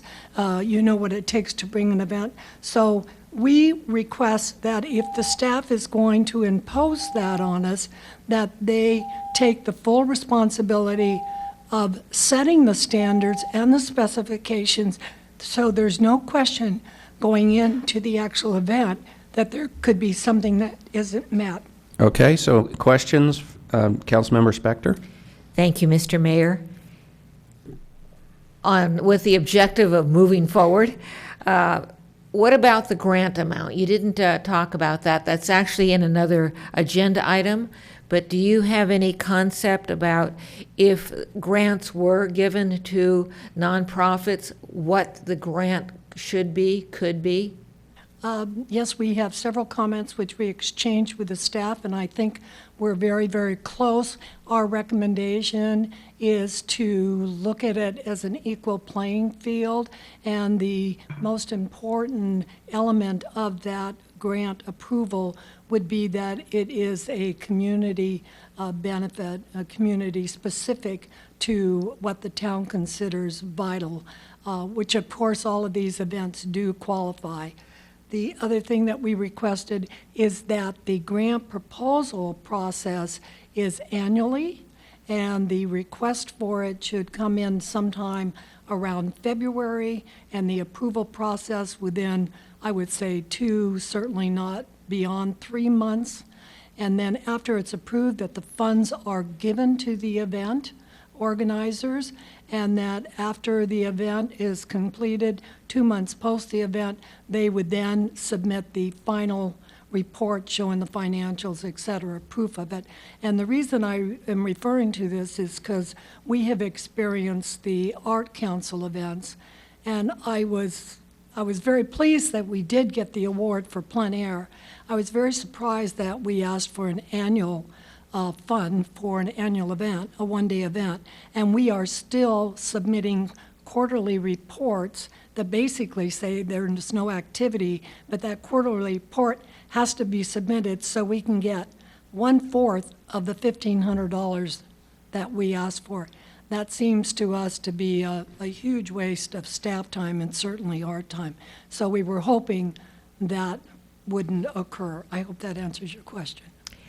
Sort of. I was looking for an amount. Do you have a certain amount that you would anticipate an appropriate for the person or entity that's making the request?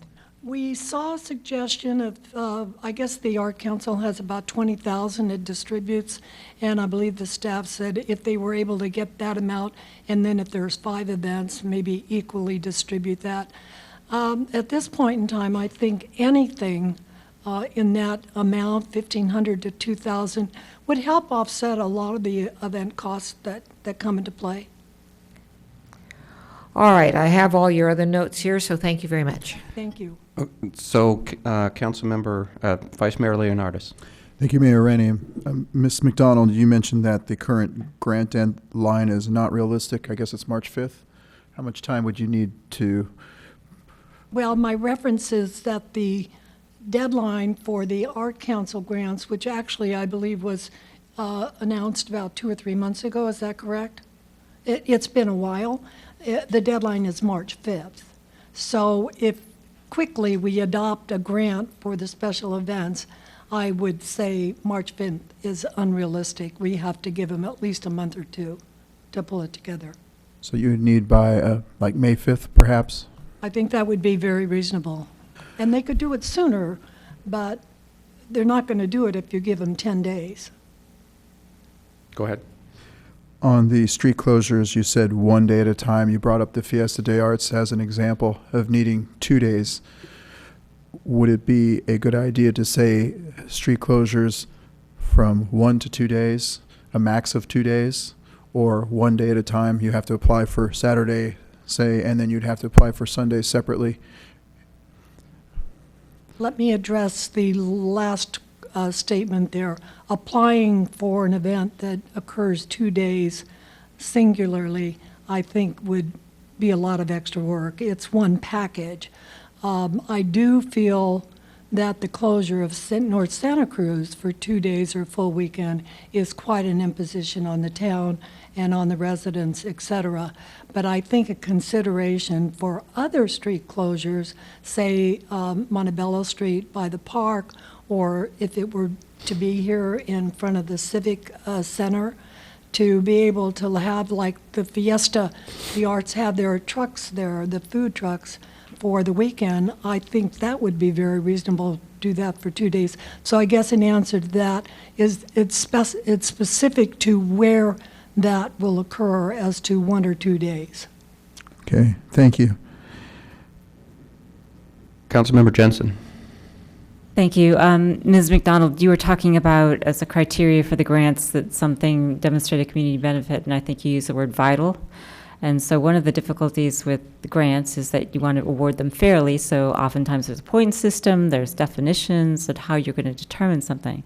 So if I were going to award a grant and someone came up to me and said, you have to give money for this event because it's vital to the community, I would say to you, well, one person's vital is another person's boring. So how do you, what other kind of criteria might you suggest, if any, for grant awards?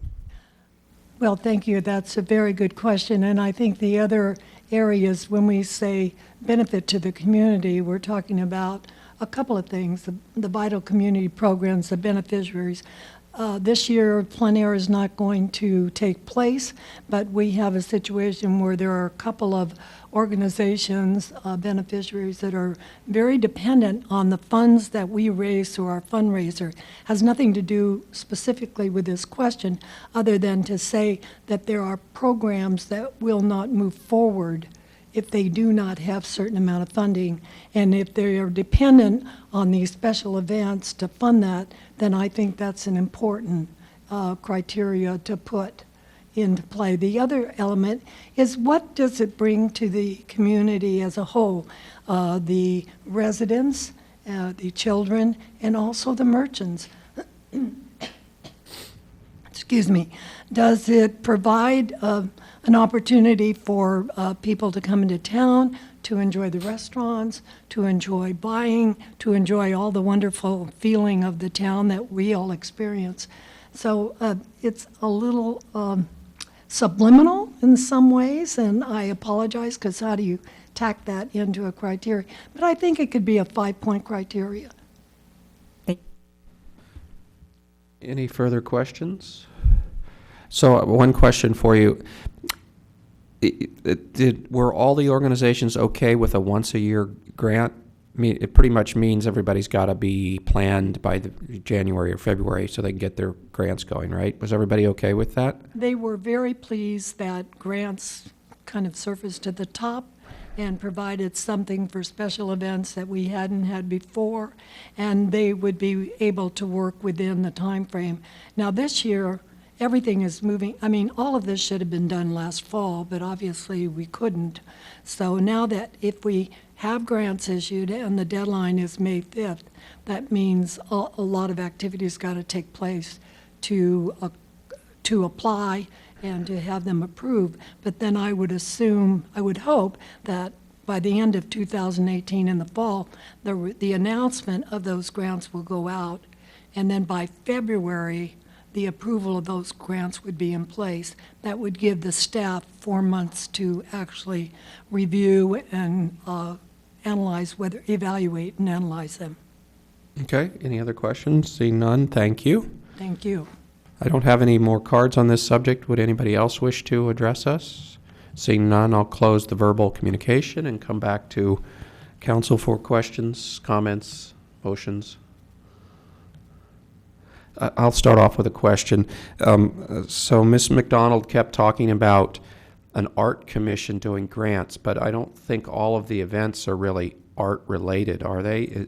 Were we thinking Arts Commission is going to do this, or is the chamber grants for chamber events, helping put up wreaths, things like that? How would we do the grant process?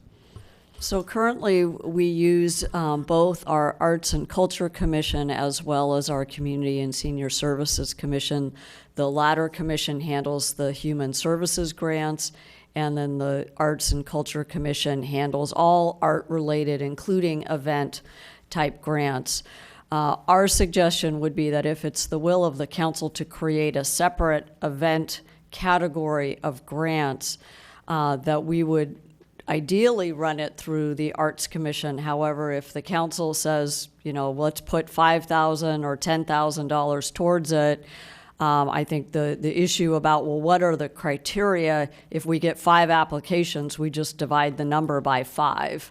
Or if we get 8 applications, we divide the budget by the 8, assuming that they also get an approved special events permit. We wouldn't want to give money to an organization that doesn't have an approved special event permit. So I think we could make this fairly simple.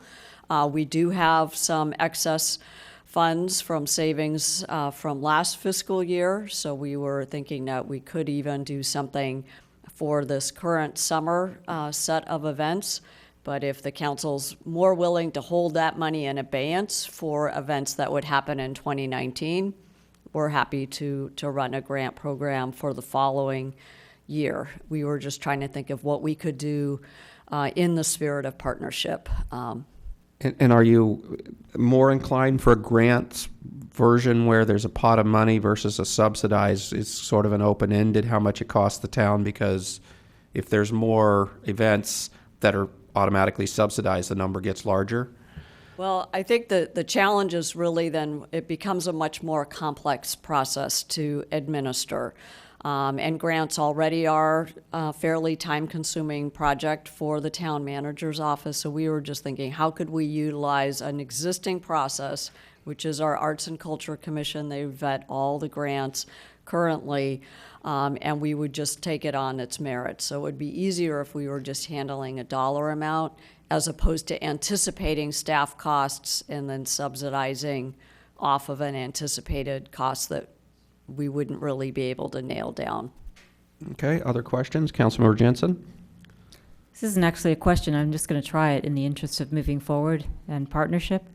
On page 2 of our staff report, at the bottom, there's paragraph A, which says, divide the total amount of grant funding evenly amongst a specified number of grant recipients. For example, $10,000 is allotted for a special events grant program.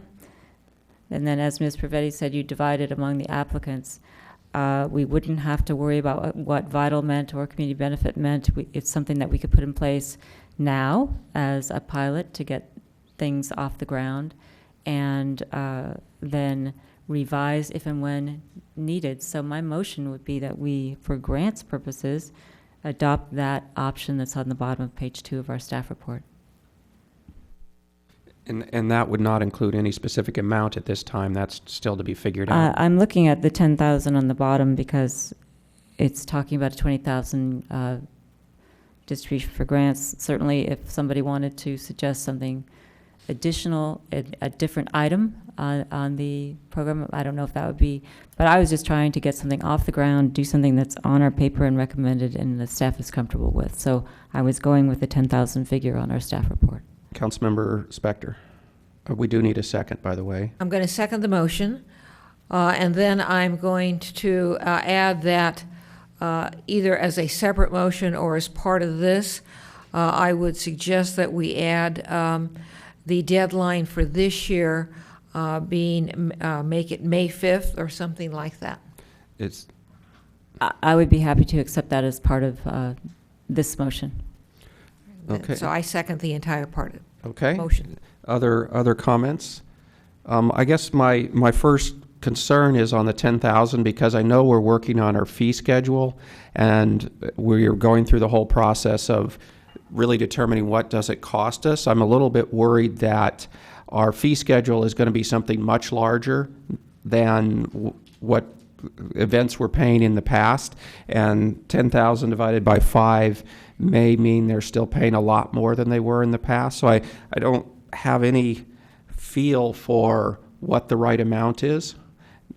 Go ahead. If I may, please know that because our fee study is just now getting started, the current fees are going to be running all through this event season. So essentially for 2018, we know what the fees are. They're not changing. The earliest that the fee schedule will go into effect would be September. So that might affect a fall event that would happen mid or later on after September.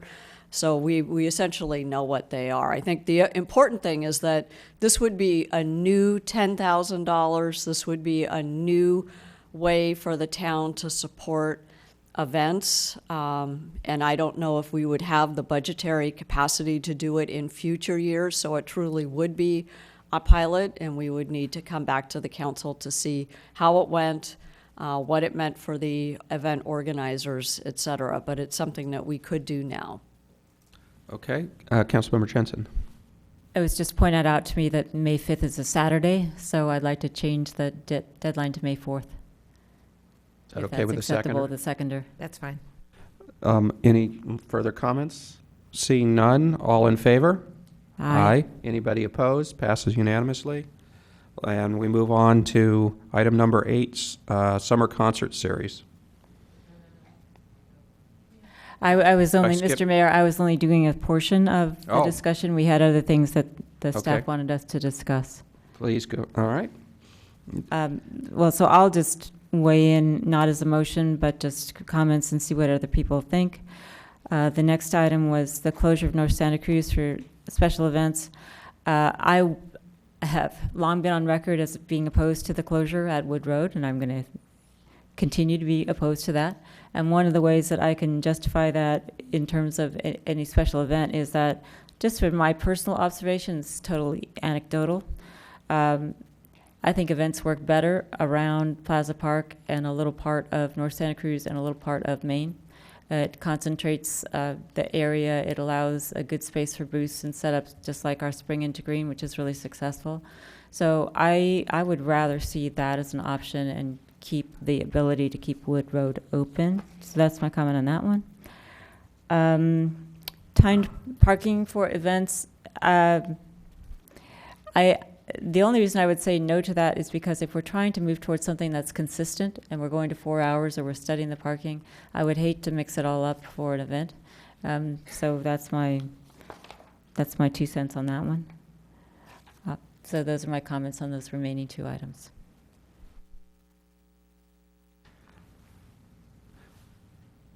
So I'm not sure what that means. I'm That just means that staff was looking for feedback and recommendations, so I'm just giving you my feedback, and then if somebody wanted me to convert those things into motions, which I doubt, then we could go from there, but that's my 2 cents on those other items.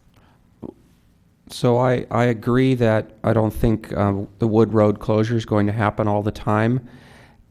And as staff has says, it's problematic to shut down the street if Wood Road is open, but that must be only certain times a year. For example, our Christmas parade is not a problem.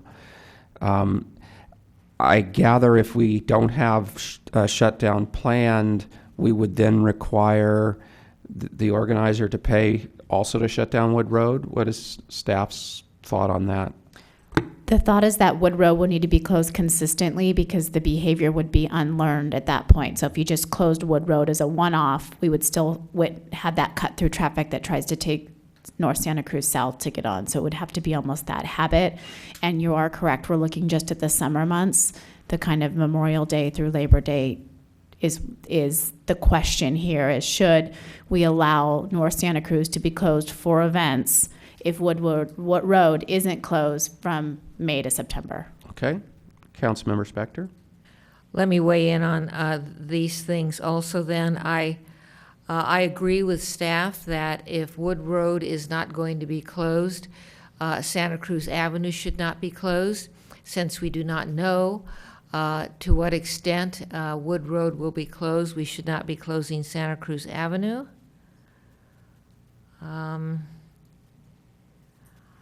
I have mixed feelings about whether or not we should have unrestricted parking for events. My inclination is not at this time, given the flux that we're going through.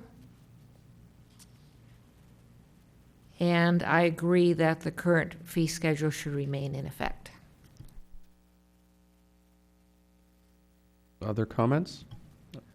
Go ahead. I know what I could do. Everything I just said is my motion. Okay.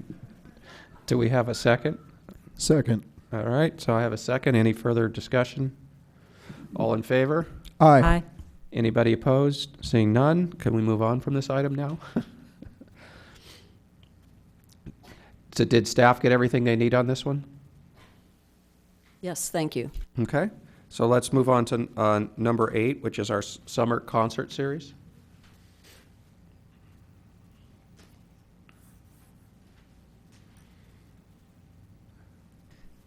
Me again, Economic Vitality Manager Monica Wren. Tonight we're considering music in the park. The staff brought forward this item at the last meeting, and we were given direction to move forward with looking at a business plan. And what the staff came up with is a 5-concert series that runs on Sundays from 5 to 7 p.m., July 8th through August 5th. So this would be ended by the 4th of July concert that this town does as the 4th of July event, and then typically the Fiesta de Arts has an event the following weekend of the 5th when Music in the Park wouldn't take place anyway. So we tried to condense those down. The purpose in doing that is that it leaves the consistency of every Sunday. We had considered doing 1 or 2 Sundays a month, but that then leaves people in flux as to when the concerts are. And then the other piece of this puzzle is that we'd be looking to do mixed genres of music for all 5 concerts. We're asking for 3 things from you tonight. To first, review the business plan. To second, decide if you'd like to authorize staff to plan and implement this Music in the Park program. And then if that is the case, and you choose to have the staff pursue the sponsorship model, that you adopt the resolution. So here's a brief overview of what was in your staff report as the budget for the 5 concerts. The production that you see here includes the bands, the engineers, the portable toilets, and miscellaneous supplies. This would be if the stage needs fixing or there's equipment that needs to be purchased during the season. Second would be for marketing, which would include design and production of the posters, the banners, the temporary signs. We would try to use our new policy for the street pole banners and get some street pole banners up in North Santa Cruz if we were to do this. The design we would try to keep in-house with staff doing as much as possible to keep the cost of that down. And then finally, temporary event staff. As we discussed at the last meeting, staff doesn't feel that it makes, that we can rely on having a good enough volunteer base to provide the services for us. So we would look to be hiring temporary event staff to be working about a 6-hour shift at each concert. You can see there that it comes to about $45,000. And then we still have that $6,000 that is subsidized in the budget for the Music in the Park. So we're looking at having about $39,000 that we would need to raise. And if the council were to commit to this, if we fell short in the sponsorship, we would have to use general fund dollars. Once we start down the road to plan this, we couldn't pull the plug halfway through. So it was in the staff report, but we wanted to make you aware of that as well. And we're here if you have any questions. Okay, questions of staff at this point? Councilmember Spector. Thank you, Mr. Mayor. What is staff's level of confidence that they can raise the $39,000?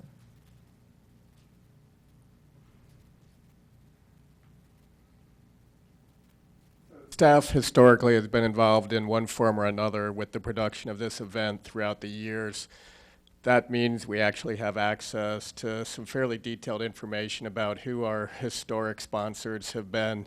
It's our intent, if council moves forward, that we would just go and have a conversation with those same sponsors who have shown a commitment over the years to see if they would still want to, basically sponsor an event that they've sponsored for years. The only difference is instead of an outside organization asking them how would they like to participate, it would be staff asking them how they would like to participate.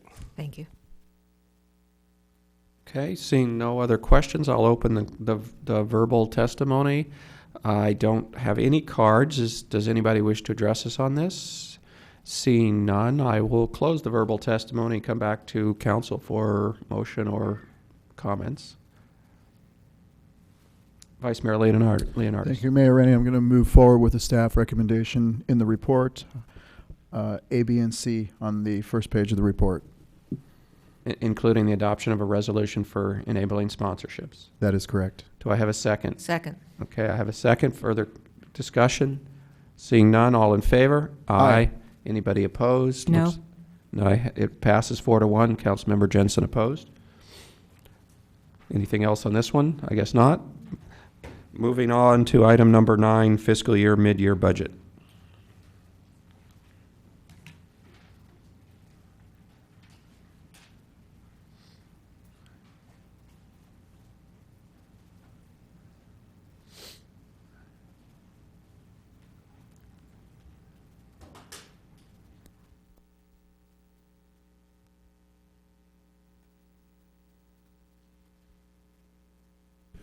Good evening, Mayor and council members.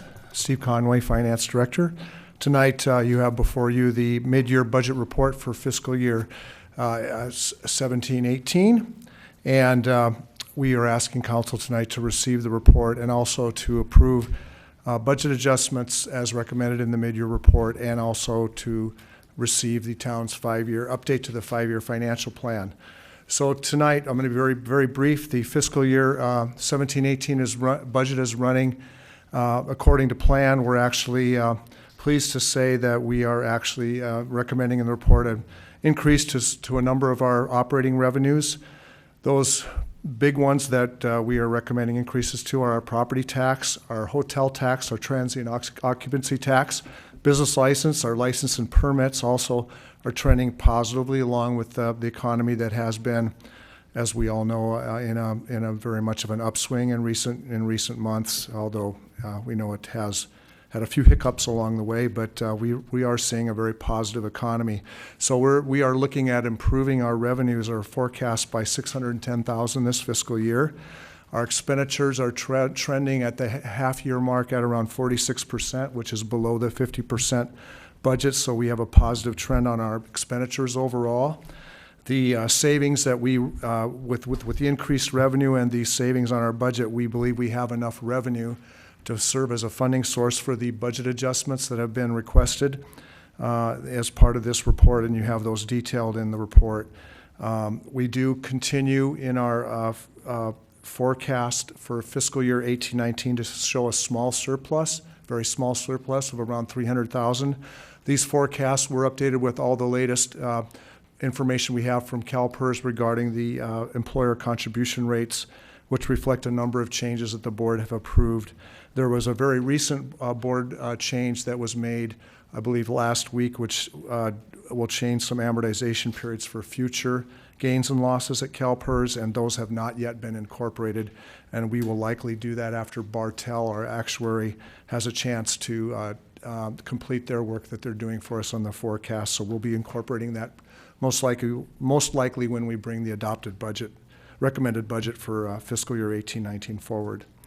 The surplus, there is a surplus next year, but the forecast does show that in the other years there are very, very small revenues above expense, and in some cases small deficits. So we have a challenge ahead of us, and we will be doing our work to address that.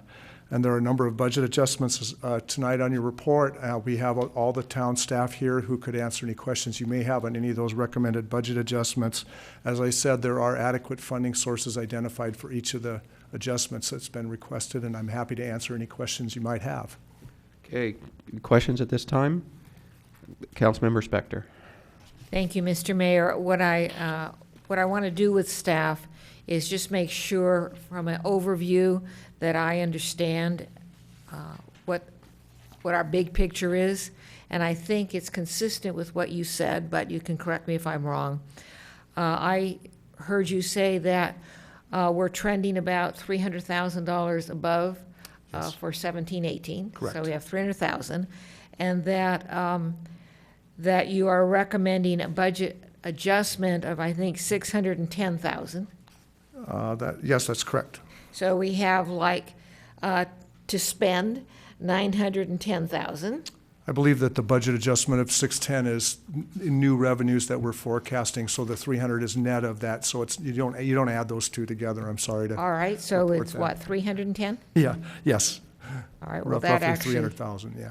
That actually makes my next question more relevant. Yes. Then I saw that the request or suggestions by the departments for additional funding totaled 844,000. We have some requests. Not all of them are needed to be funded out of the improved revenues. Some of them have grant and other funding sources available. Some are funded, but the ones that needed general fund monies are fully funded. And so the town, the staff is asking for an additional 844,000, of which 310,000 is coming from additional monies that we hadn't anticipated, but the remaining 534,000 is coming from what? Well, we have to look back at what we had said. We had $610,000 increase, and then, so that money is now available. And then we have a number of these, and if we can go to page, I will direct you to a page that I think will be helpful for you, where we have this a little more bolted out. There are, for instance, and Gitta, can you? Yes, I can chime in page 14. 14. When we talk about the other fund, not general fund, some of the projects, for example, the library teen door, is using existing funding from the library grant fund. The equipment replacement, the skid steer, using existing fund transferred from GFAR, so it's not a new funding. The gas tax adjustment, which is adjusting down, is really just, we are just matching our recent forecast. And for all of the landscaping districts, they're using existing fund balance. So the new fund that we are requesting, couple of items on the mechanic bay heater, the building replacement and corporation yard and facilities assessment, traffic calming, those are the so-called new funding, but we have enough savings to provide funding for all of those, either from this year or from last year. Thank you very much. Thank you. So, and if you went to page 13, you would see that we have 610,000 of new revenue identified. In the general fund, we're only using 170,000 of that revenue. The other increases all came from other funds that have their own funding sources. So sorry, I didn't mean to confuse anybody on that. That's okay. No, it makes perfect sense, actually. So my last question would be, to the extent that you are being asked to spend monies for new items, is it staff's sense or recommendation that these new expenditures would be prioritized as opposed to using those monies for the unfunded liabilities?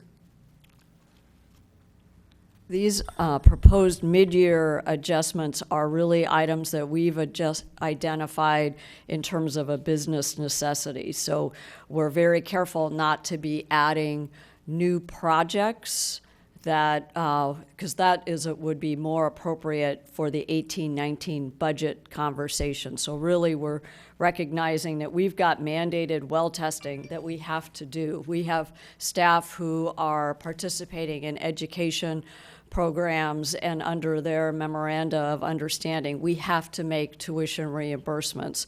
So many of these are even though I know that they are expenditures, they are items that we believe are necessary so we can keep the business of the town moving for this current fiscal year. And even with all of the expenditures and recognizing the new revenues, we are still anticipating that come June 30th of 2018, we will have a surplus of about $300,000 to $400,000.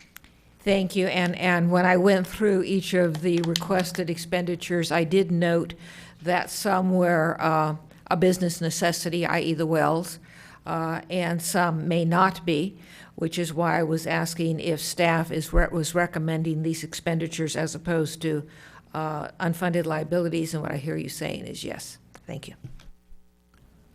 Councilmember Sack. So I'm going to just follow along that line.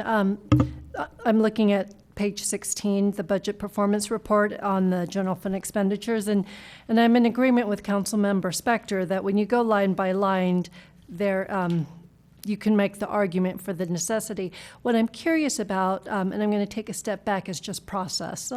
So let's say we didn't have this budget adjustment. What would we have done if we didn't have this extra money and we needed to test our wells? So I'm just curious how this process works, because they're all important. They should have been highlighted in our last strategic priority. So what would we have done if we were not in a position where we had extra money? So essentially, our budget, when you adopt it in June, is essentially our best understanding of where the revenues are going to be. So if we didn't have the revenues that we do have, we would essentially be doing a trade-off conversation. So we would then instead be asking you, should we be doing our well monitoring, or should we hold back on something else, such as a bike lane or something else? I see, okay. And so then, again, following process so that I'm better prepared for next, thinking as we go through priorities for next year, how do we lump some of these into buckets so that it's clear when we start to strategize on what our priorities are? Well testing, that's clearly a priority that we have to do. How do we start to prioritize so that when we do have a mid-year adjustment, it's clear how we start allocating that money so it doesn't feel like we're starting all over again? And for something like well testing, we're not starting all over. This is a process that's been in place for a number of years. What happens, though, is that sometimes there's unintended expenditures or expenses that the report might come back and find something that needs to be addressed. Or we might find that suddenly we have a roof repair that we didn't anticipate. So a lot of these things are already programmed in the budget, and you'll see them, but it's just the magnitude of the expense has gotten a little bit bigger than what we had forecast back in June. And as you mentioned also, some of these are may appear to be a little bit more discretionary, but again, we're trying to make sure that we're staying on top of these programs as they continue to evolve and as we work with other agencies. Go ahead. And so let me use another example again, just so I can make sure I understand the process. So let's take well testing, because that's absolutely essential. Let's look at drinking fountains. Absolutely agree, concrete drinking fountains are in poor condition, so we should replace that. So trying to understand how this works, with all our parks, is there a limited amount that we allocate, and as funds are available, we basically go down our to-do list? Is that how Parks perhaps does their prioritization? Thank you for the question. Matt Morley, Director of Parks and Public Works. Yeah, so we do take a look at our parks and have been working on doing an assessment and are continuing our assessments of not only our parks but all of our infrastructure to identify what our overall needs are, so that you have a bigger picture understanding of the totality of the town's needs, because I think there's a few needs out there that you'd want to be aware of, much like we do with the streets. The streets, we have a pretty good analysis of what our needs are, and we're able to program those. We're not able to get them all up to par, but we're able to pick away at them. In the parks, is similar. Typically, we bring parks projects through the capital budget, and then the smaller maintenance items, the day-to-day things, we would handle through the maintenance budget. Where those maintenance items become a little bit bigger, like with drinking fountains, we'll come back and we'll say, we'd like to replace these drinking fountains. In this particular case, the drinking fountains are not functional. It makes sense to do it now versus waiting for the fiscal year. So we'll bringing that to you now for your approval. We have an option as with all of our capital projects and all of our maintenance items, is we could choose not to do them now. So we could make those drinking fountains safe and leave them until there's a different time that we want to allocate funds to them. That's always an option for all of our items, and that's our deferred maintenance backlog that we have on all of our infrastructure, whether it be streets or concrete sidewalks or tree maintenance or all of those. Councilmember Spector. Thank you. Following up on what Ms. Syak was saying, as I go through the list of requested general fund expenditures, which is on pages 16 at SEC after that, some of the things like the well testing seems imperative. Other things like park brochures and ergonomic furniture does not. When viewed within the lens of a somewhere between 50, 60, 70, 80 million dollar unfunded liability indebtedness. So the eyes that I will be taking to this issue, maybe not this year, but in the future, will be looking at those line items and seeing how they compare with this significant and growing indebtedness of the town. Okay, so I have a question. Maybe I misheard when Councilmember Spector was talking through the numbers. I thought you came up with 310 as the net, but when I look on page 19, the net that's available seems to be 440, and you told us it was 610 plus a 610 additional revenue, and then 170 additional general fund spending, which also comes to 440. So I don't understand where the 310 came from. Go ahead. Our budget manager will respond to you, Mayor. So Gitang Vari, budget manager, or general fund surplus is over $400,000, and this is what's reflected on the page of 14th in the budget performance report, but we had a typo, what we originally distributed, the staff memo, and we issued a desk item that corrected that typo. And basically the 100,000 we left out from the forecast. It was the 100,000 that we received the day when from the clean energy GPA, we got the refund, and we just wanted to reflect it in the mid-year. So the total is It's 440? 400. The Yes. staff report says 300, so I was just being consistent with the staff report, but there is a desk item that raised it to 400,000. But essentially, it was 300, except we got a last-minute correction that we put in for the SVRIA and clean energy, excuse me, clean energy. SVCEA. SVCEA, clean energy. So Okay. that raised it another 100,000. Okay, thank but you. I've been thinking all along of 300,000. That was my mistake. Sorry, but Other questions? So do we have an action item? Oh, I have to open public testimony. Would anybody wish to speak to us on this item? Okay, please come forward. If you haven't filled out a card, fill one out afterwards for us. Okay.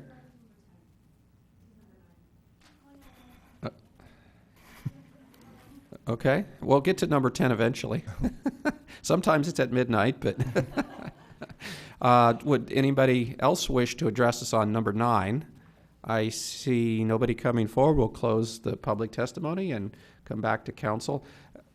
So are you looking for just an acceptance motion on this? Or? yes. Plus, we need a motion regarding approving the budget adjustments that are detailed in the report. Okay.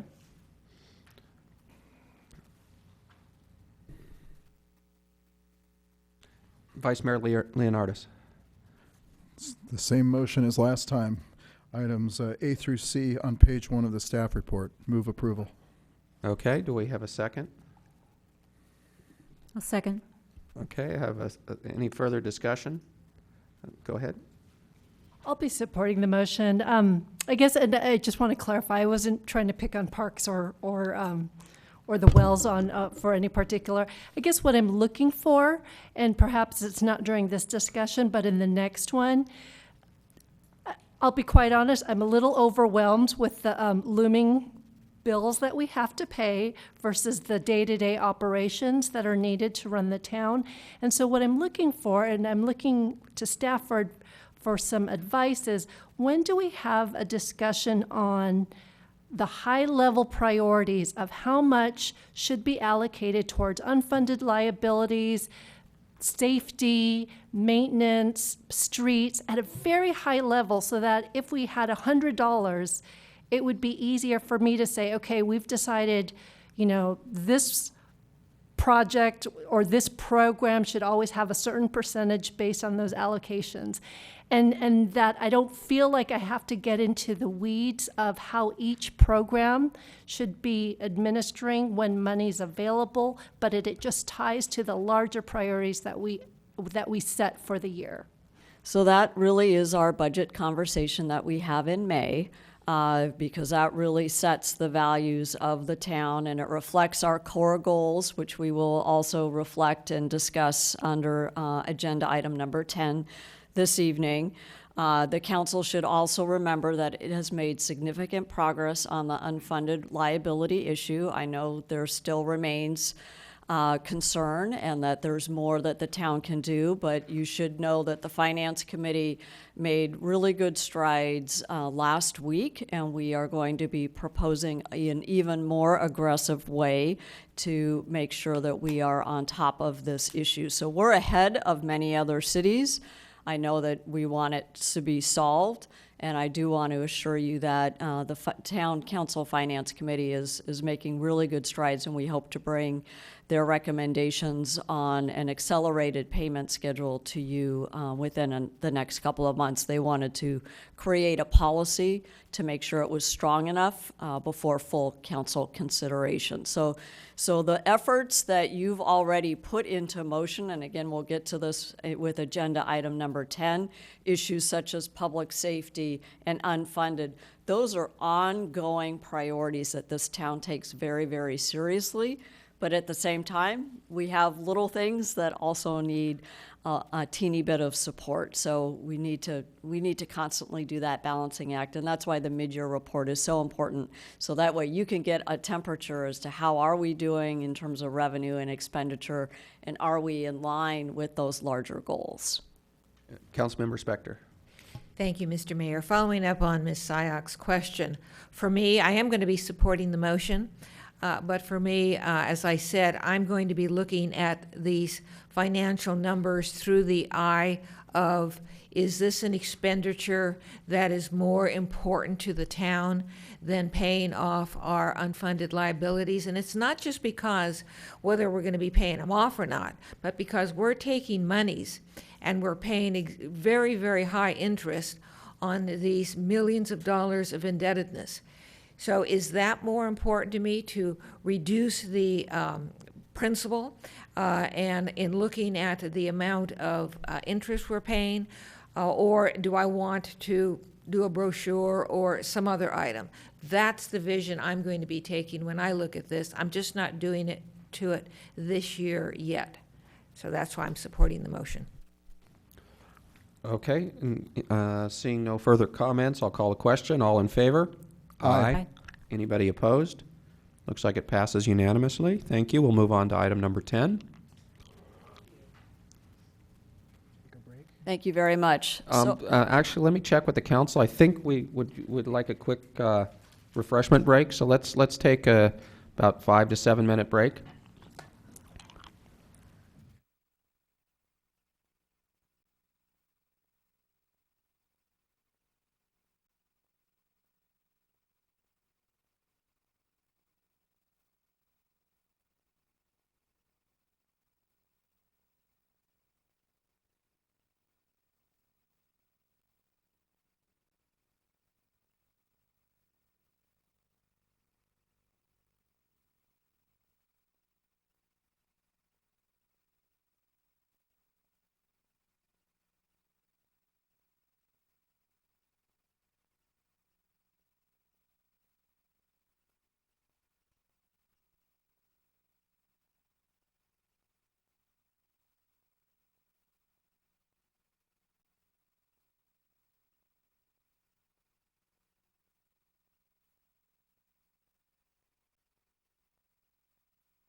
let's get started so we can get finished before midnight.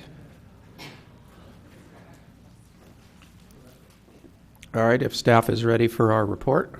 Certainly. Thank you, Mayor and Council. Tonight, we are back to discuss the strategic priorities. We've taken the input that we received in December, and we've done some additional analysis. And what we would like to present to you is essentially a new way of thinking about our strategic goals. So our core goals remain the same around community character, good governance, fiscal stability, public safety, et cetera. And the town is doing a lot of great work in a lot of fronts. So our ongoing commitments, as we've been discussing just a few minutes ago, include things like addressing our pension and other post-employment benefit obligations, that we need to continue to be assertive in making sure we get our fair share of the Measure B transportation funds once the lawsuit's finished, that we continue to invest in critical infrastructure to encourage bicycle and pedestrian use, et cetera. So those are ongoing commitments, and we felt that they were important enough that they really needed to be highlighted separately. In progress on the bottom of the page, you'll see that we've got a lot of strategic priorities underway. Some of these are multi-year efforts, like the Almond Grove Street reconstruction. We're continuing to work on the North 40 specific plan amendments. And then, as you know, we've just launched the general plan update. So in the upper right-hand corner are essentially the new items, and these were items that received 2 or more votes or endorsements in December. And so what we are proposing is that as staff capacity comes available, that we would then pull these off of the new list and essentially start working on them. And of course, the comprehensive parking plan for the neighborhoods in and around the high school was the top item that was identified by council in December. Another item was annexation, annexing the small unincorporated pockets, and we are in conversation with the local agency formation commission about how we can do that in an orderly way. There was a lot of interest around a community shuttle, and so there is some budget information for your consideration, and if this is something you would like to advance, we would propose it in the capital program for the 18-19 year, as well as the one-way downtown street pilot. And again, we've got a cost estimate in your report. And if this is also something you would like to move forward, we would consider that budget direction for the next fiscal year. So I think the good news is that we're in progress on a lot of the council priorities, but there are a few new items. And so we wanted to affirm this direction. In addition, we expect that there will be public testimony. And then just as a reminder, as noted in the desk item, this is a 2-year set of priorities where every year we will take a fresh look and see how we've progressed, pull others off, and maybe add some. But we anticipate that if we continue to make good progress, we should be able to get through most of these in 2 years. And that concludes staff's report. We have staff from other town departments if you have specific questions. But I think you should be proud of the important attention that the town council is giving to the key priorities for our community. Thank you. Okay, questions at this point? Councilmember Sack. Thank you. So Ms. Pravetti, on page 1, it says, it lists the items that are also on your overhead for which 2 or more council members express interest. Are they listed in terms of which received the most? For example, did comprehensive residential parking plan receive more votes than streamlined land use processes? Yes. Okay. And so one could say this is how it's prioritized based on? It is, and then as noted in the staff report, many of these items are underway. So for example, the policy committee continues to work on the streamlining issue and community vitality. So some of these items might be renamed a little bit, but they're essentially items that are still important and underway. Thank you. Other questions? Vice Mayor Leonardis? Thank you, Mayor Rennie. I was wondering if we can have Officer Langer or perhaps somebody else on staff kind of go through the process of what we used to do with people who had residential streets and they wanted to modify their parking on their streets. And at one point in time, the council adopted a moratorium. How much time is left on that moratorium? Well, so I think you're talking about the comprehensive parking plan. So back in April, council said that we would not be entertaining individual requests for residential parking areas until strategic priorities. So we are now at that point. Thank you. Okay. Councilmember Spector. Thank you, Mr. Mayor. Let me follow up on that with staff. If, for example, the council wanted to do, at this juncture, at this point in time, wanted to do one street as opposed to an entire plan, that would not be something that would not be a way we would go under a prior motion, or could we still go in that direction? From our experience, we just don't have the resources to do street-by-street residential permits. So if the issue is how are we going to address the parking that's happening in our neighborhoods from high school students, we strongly recommend that, you know, we basically revisit what we brought forward to you back in March of 2017. The police department, their core service is providing public safety. It's not doing residential parking. And our Parks and Public Works Department is already really at capacity with all the capital improvements, doing maintenance on facilities, et cetera. So I think if the council wants to tackle this, we would essentially recommend that we brush off what is in your desk item this evening and get that on an agenda in consultation with the mayor, and then have a discussion with the neighborhoods and other interested stakeholders and see if 2018 is a better time for that proposal. Councilmember Jensen. Just following up on that, it's a procedural matter. If the council wanted to adopt the comprehensive parking plan that it did, in fact, adopt in March 2017 before it then changed its mind at the next meeting to accommodate Alpine Avenue, could it do that tonight? Could we simply say, we have the map, we have the desk item, and the streets that are particularly vocal, that being Loma Alta, are represented here, the others were represented before. Could we adopt that, or we would have to go through an individual, assuming that the council were even interested in doing that? A, could we do it? And B, if we could not, would we have to do some separate noticing as opposed to doing it tonight? We would not be able to do it this evening because it's not an agenda item per se. It would mean someone would have really been digging into all of our reports to understand that that was even a possibility. If there is interest on the part of the council, we don't need to do any noticing. It's as simple as just putting it on an agenda. This is not a public hearing item under our zoning code or other codes. Okay, I have a question on the one-way downtown streets. We were talking about parking in the downtown earlier. It seems to me that is an opportunity to gain possibly 100 or more spaces if we're doing diagonal parking.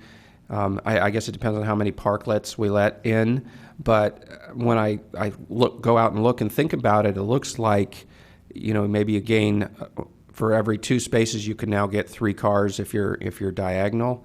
So up and down the street, are you thinking that's turning into a lot of new parking spaces?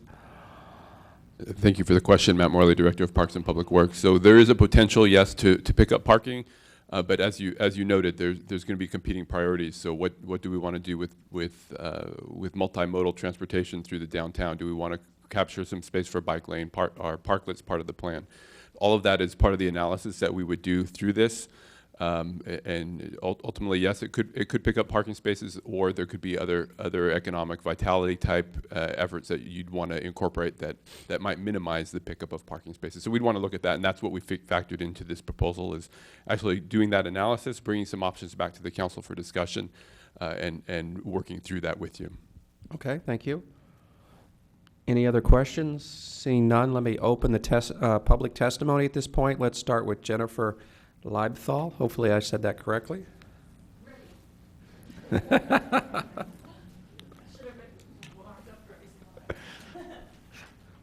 had a video. Oh, do you have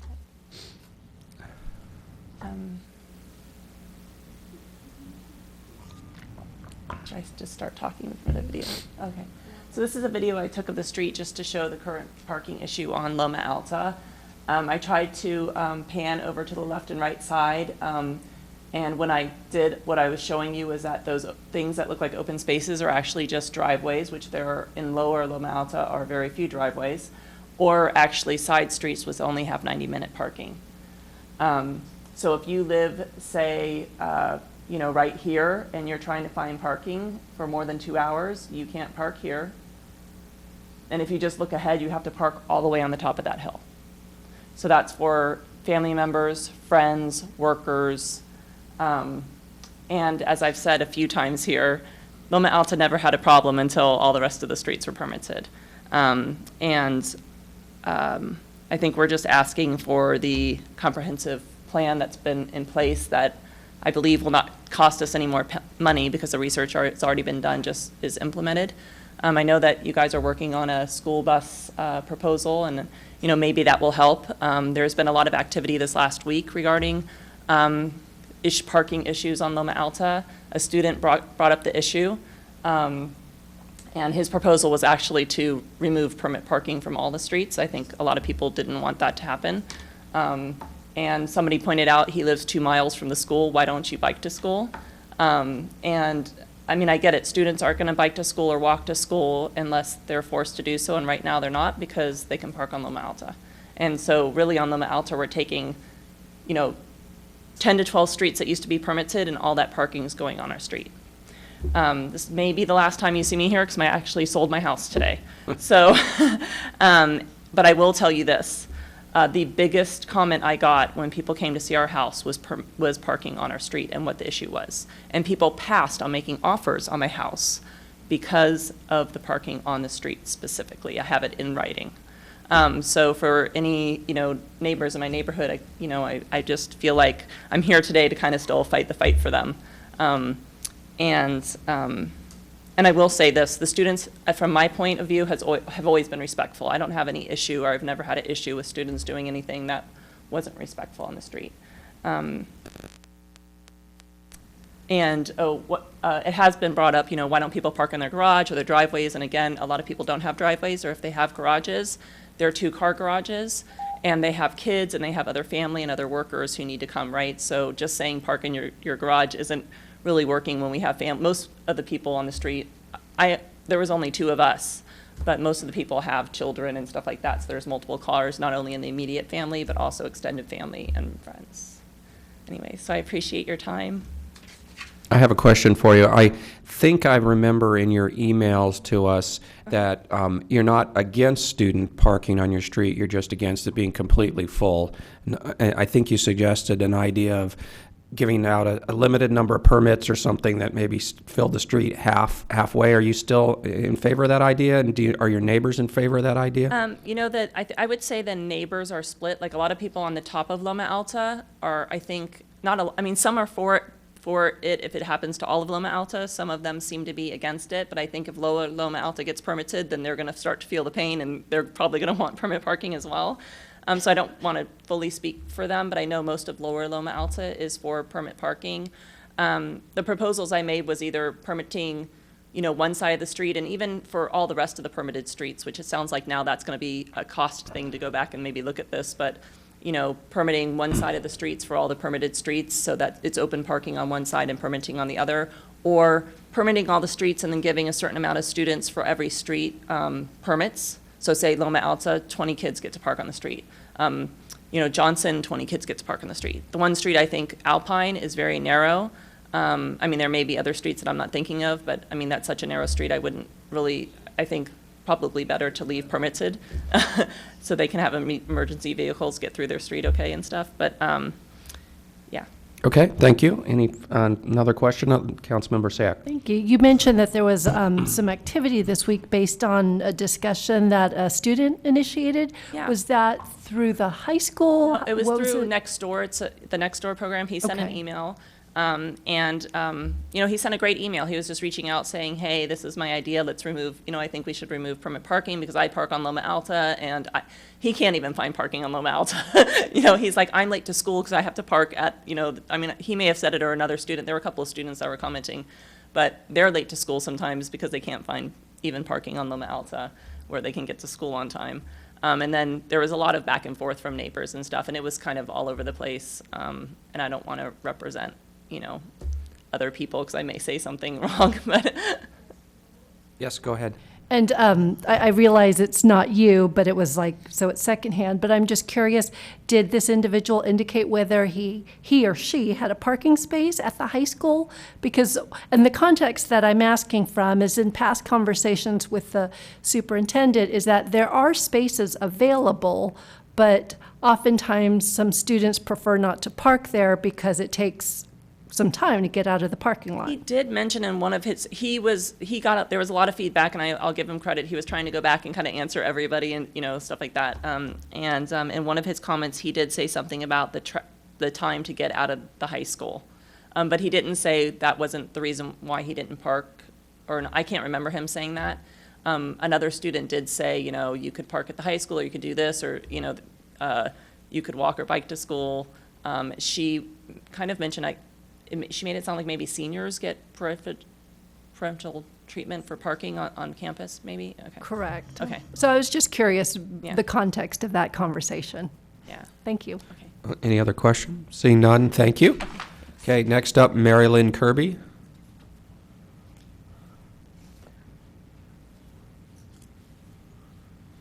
Thank you, Mayor Rainey and council members.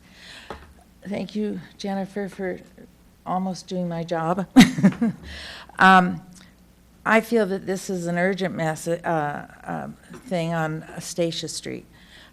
Stacia Street is very similar to Alpine in that partway up, it becomes very narrow. And recently, the no parking signs have been put across the street because emergency vehicles, United Parcel, or any larger truck cannot come down the hill or go up the hill if there's parking safely. My particular problem is I am right at the spot where the street narrows. And I've got a picture here, but I'm not, I can swing it around if you want. My car has to be about 2/3 out in the street before I can see if a car is coming downhill. And we've had 3 near collisions because there's speeding coming down. Now, possibly it's not speeding. It may be just like I feel it's speeding because we almost got hit, and yet we were nosing out. I was in contact with Michael, I think, how do you say VRO, Vroman from the Public Works Department. And he came by, and the parking was very bad when he was there. He took pictures and kind of encouraged me to come before the council. He says, definitely something needs to be done. I'm looking for a solution. There's more than one. But the solution that I think would work the best for us is permit parking, only because it's all day from 7:30 until, I think I have a couple of jocks that park in front of the house because they've got a Suburban and a big pickup truck and SUVs. I mean, they're big vehicles. If one vehicle was a little small and there weren't 3 big ones in a row, it would be easier to peek around. But my particular house has a driveway easement, so it takes care of 3 houses coming out of that same driveway. And one house is vacant and has been for 10 years. And the other lady has a great deal of problems also. But when lo and behold, Michael Vorman said, why don't you get a petition and get some signatures and see if you've got the support of neighbors. As I tried to look into this, there were 3 other neighbors that have been in contact with people for some time. And so at the lower part, there's a problem too. Now, the other day, we had a little exercise in what a donut was. I didn't know what a donut was, but this little car did 180 or 200 degree speed up the hill, make a U-turn, and, you know, he was kind of showing off, but we know that. Thank you. Let's see if you have any questions. Okay. Any questions? Okay, doesn't look like it. Thank you. Thank you. So next up, I have Debbie Moore.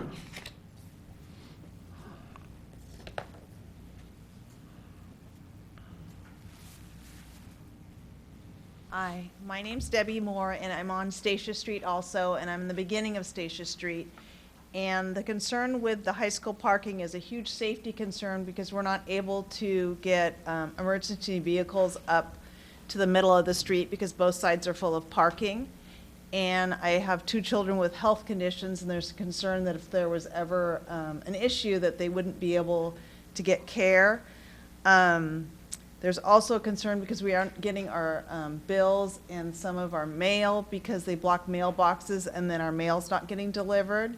So there's a problem with that. The students that park there, they park there really early in the morning and sit in their cars and party. And then at lunch, they all come back to their cars, and the bottom of the street is like Party Central, playing Frisbee, doing the donuts in the car, you know, loud voices. Sometimes they're rude and obnoxious if we ask them to move to get in our driveway. So there needs to be something done because we spend a lot of money on our house. We live in such a nice neighborhood, and now it's crowded. We can't get emergency vehicles in. The UPS man can't park to get to our house to deliver packages. So we're trying to figure out what could be done to help our street. And we thought permit parking would be a good idea. So I don't know enough of what we're able to do, but I thought I should give information about the situation we're having. Okay, thank you. Any questions? Vice Mayor Leonardis. Thank you, Mayor Rennie. You mentioned trouble with the UPS drivers and the ambulances. Yes. Is there any other difficulties? For instance, people who come to mow your lawn, clean your house, deliver your regular U.S. mail, do they all have difficulty? Yeah, they have nowhere to park, and they have nowhere to go. So sometimes they're down the hill, or sometimes they give up and they'll call us. One more question, if I may. How long has this condition been? I think it's been the last couple of years. It's been this year and last year. It's ever since they all moved from Alpine. Before that, we never had anyone parking on our street, you know, other than the neighbors. So it seems that once they moved off of Alpine, they moved over. But the problem with our street is it's so narrow. And so they did do a red painted line on the bottom to help, but it doesn't go up enough because it's very narrow with double parking. Then it gets a little wide and then it narrows again. So it's not a regular street, and there aren't sidewalks on our street. And I should have brought pictures, but I didn't. Go ahead. How long ago did the red curb go in? Was it in the last year? A year ago. Thank you. Okay, any Thank other you. questions? Seeing none, thank you. Thank you. So next up, and I'm not sure I can read the last name, it looks like Suzanne Rovers? Rivers, okay.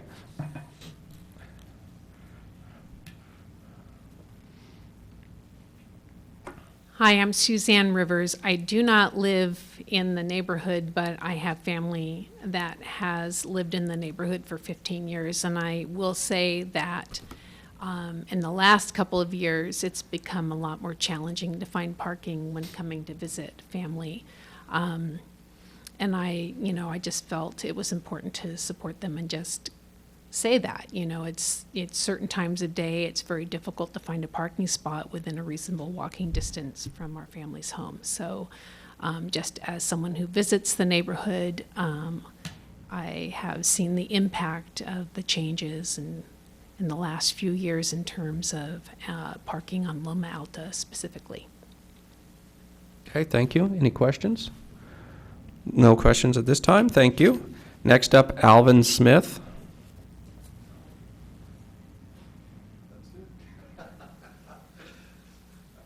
Thank you. I just wanted to speak in support of Mary Ann's point. I'm her neighbor right across the street, and her house, or the street really has a choke point that narrows down, you know, as we were talking about, if there's somebody parked on the other side and I put out my trash cans, it's game over. You know, there's only room for one car coming in and they have to wait. And when I'm backing out on my driveway, or coming into the driveway, it's pretty tricky when there's parking there.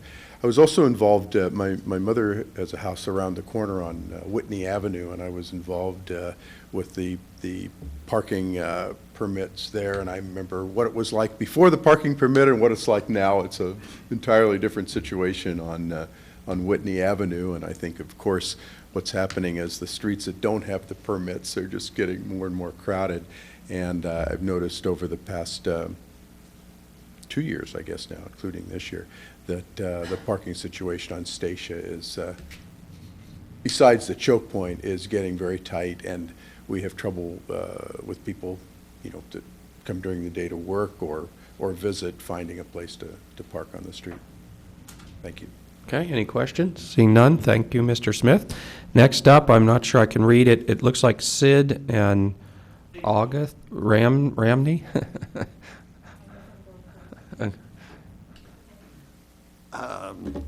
Hello, thank you very much for listening to us. You know there's a problem.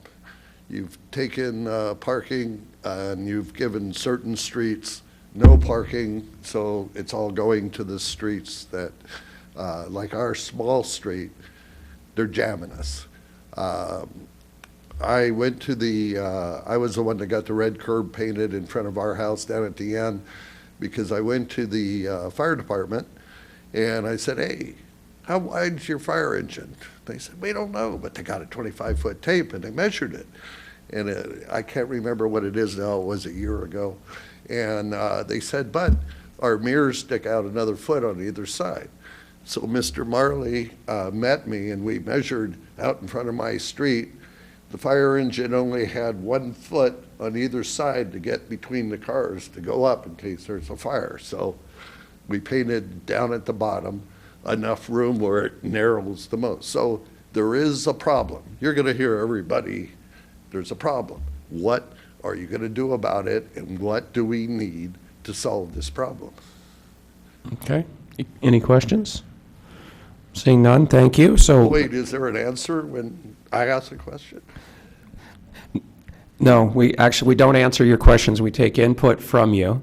And tonight, what we're doing is we're looking at, should working on this be a priority, and then staff will come back with suggestions at a point in the future. Okay, let me ask you another question then. Do you think it's fair that some of the streets, there is no parking, so on smaller streets that ours is really little, and Alpine is right there, is it fair that they have no parking and everybody crowds to the little smaller streets? Yeah, again, we're not going to answer questions tonight. Okay. Okay. So next up. Thank you very much. So did August? And this is my wife, so she'll come up. Give me your name, since I'm not sure I'm getting it right.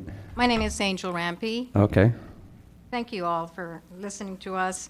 We're a little bit fiery because we've been dealing with this for the last 2 years. And I just wanted there are 3 issues here. One is the congestion. Having cars parked on each side of the street narrows their street. So if you were coming out in the morning to go to work, it might take you another 10, 15 minutes to get out of your parking, just out of your lot, because there are cars coming up and we can't pass each other. We have to wait for each other to do that. I've had like Marilyn's saying, we're backing up and we can't see. The children are not patient. I have 3 sons. I know what it's like. They're not patient enough to wait for us to back out. They try to dodge us as we're backing out. So imagine yourself doing that every morning, trying to figure out, am I going to hit a kid? Because they also come down on skateboards. Statia is a very inviting place for the children because unlike Loma Alta, where you have the distance, they have the narrowness. They can party very well together, and they do. And I'm not allowed to tell you what they do in those cars, but they do. The other thing is, so congestion, safety. Not only do we have fear about ambulances having to go up and down. We have children, a lot of children, new children in the neighborhood. We also have seniors. So congestion is an issue, but we've also had cars that have been right on the fire hydrants. And it's taken a while for us to call to get the cars moved, or a ticket is usually what they find. So it might be a whole day where they're blocking a fire hydrant. Speeding. That is a fun street to speed. They speed up and they speed down. They do their little, cheering as they're doing their how would they call them, donuts. And so then we're now at 7 a.m. in the morning. We're waking up not to the sound of birds, but we're waking up to the sound of pounding of doors, yelling at each other, and profanities. So I'm wondering, what I would like to do is invite you all to breakfast. But just want you to know that the air might smell different at Statia at 7 a.m. in the morning, because there's some parking going on. And you might not find parking. We'd like to invite you to lunch, but again, there's a party going on, and you might not be able to find parking. We'd like to invite you to tea, but then again, there's a party going on, and you might have to dodge a donut. Not that you're going to eat it, but then you won't find parking either. Thank you. Thank you. Any questions? All right. I have no more cards. Does anybody else wish to address us on this one? All right, I'll close the public testimony and come back to the council for questions, motion, comments. Councilmember Jensen. Okay, so part of this is comments. I support the box of the new priorities that I saw, so thank you to the extent that we're going to do that. As a member of the policy committee, along with Councilwoman Sayoc, who worked with J.R. Langer and the police department, thank you very much, to develop the map that I asked be included in your desk item, that's attachment 1, which was the high school parking zone, which includes Loma Alta, which includes Statia, because we worked on figuring out places that were within a half mile of the high school. We brought that to the council in March of 2017, at the end of March. Not putting permits in, but putting time-limited parking in. The council adopted that plan at the end of March 2017, because it was a good comprehensive plan, as one who recommended it from the policy committee. And we saw it as a way to address high school parking issues within a half mile of the high school, and to try to encourage students to park on miles or to park in other lots that were available to them, and then walk that half mile, because that's also within a half mile. So my motion in connection with this is the council did a good thing in March of 2017 when it adopted this plan. Unfortunately, at its next meeting after that, the council has a policy that allows it to reconsider things that it's just passed, as long as it's within at the very next meeting, and someone who voted for the item now moves to reconsider it. That's what happened when probably people who are just as angry as you are tonight from Alpine Avenue came and demanded that their permit parking stay in place, and that the comprehensive plan was changing it. And so what we've seen happen is what you've all expressed in ways that far more effectively than I could argue. The result is that once you give somebody permitting, they go to the next place, and then they go to the next place, and they go to the next place, and pretty soon, all the public streets in the town of Los Gatos are permitted parking, and I'm actually with the high school student, make them all public streets and distribute your parking. But I know I'm not going to get any support on that, but I might get support on, can we please bring back our comprehensive high school parking zone that we carefully thought out and we actually passed.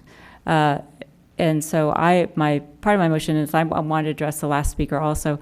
Come to breakfast at my house on the corner of Caldwell and Bella Vista, where all the high school students come down to the parking lot when they're not parking on your street. So it's not like I don't know what you're talking about, but it's a burden that we all have to share. So that's why I'm not for permitted parking, because we should share that burden.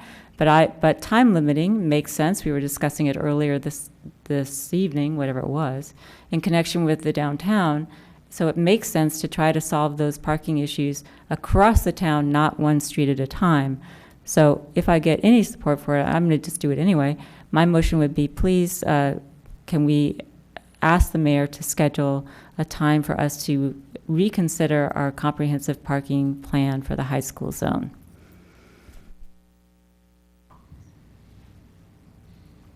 Okay. Vice Mayor Leonardis.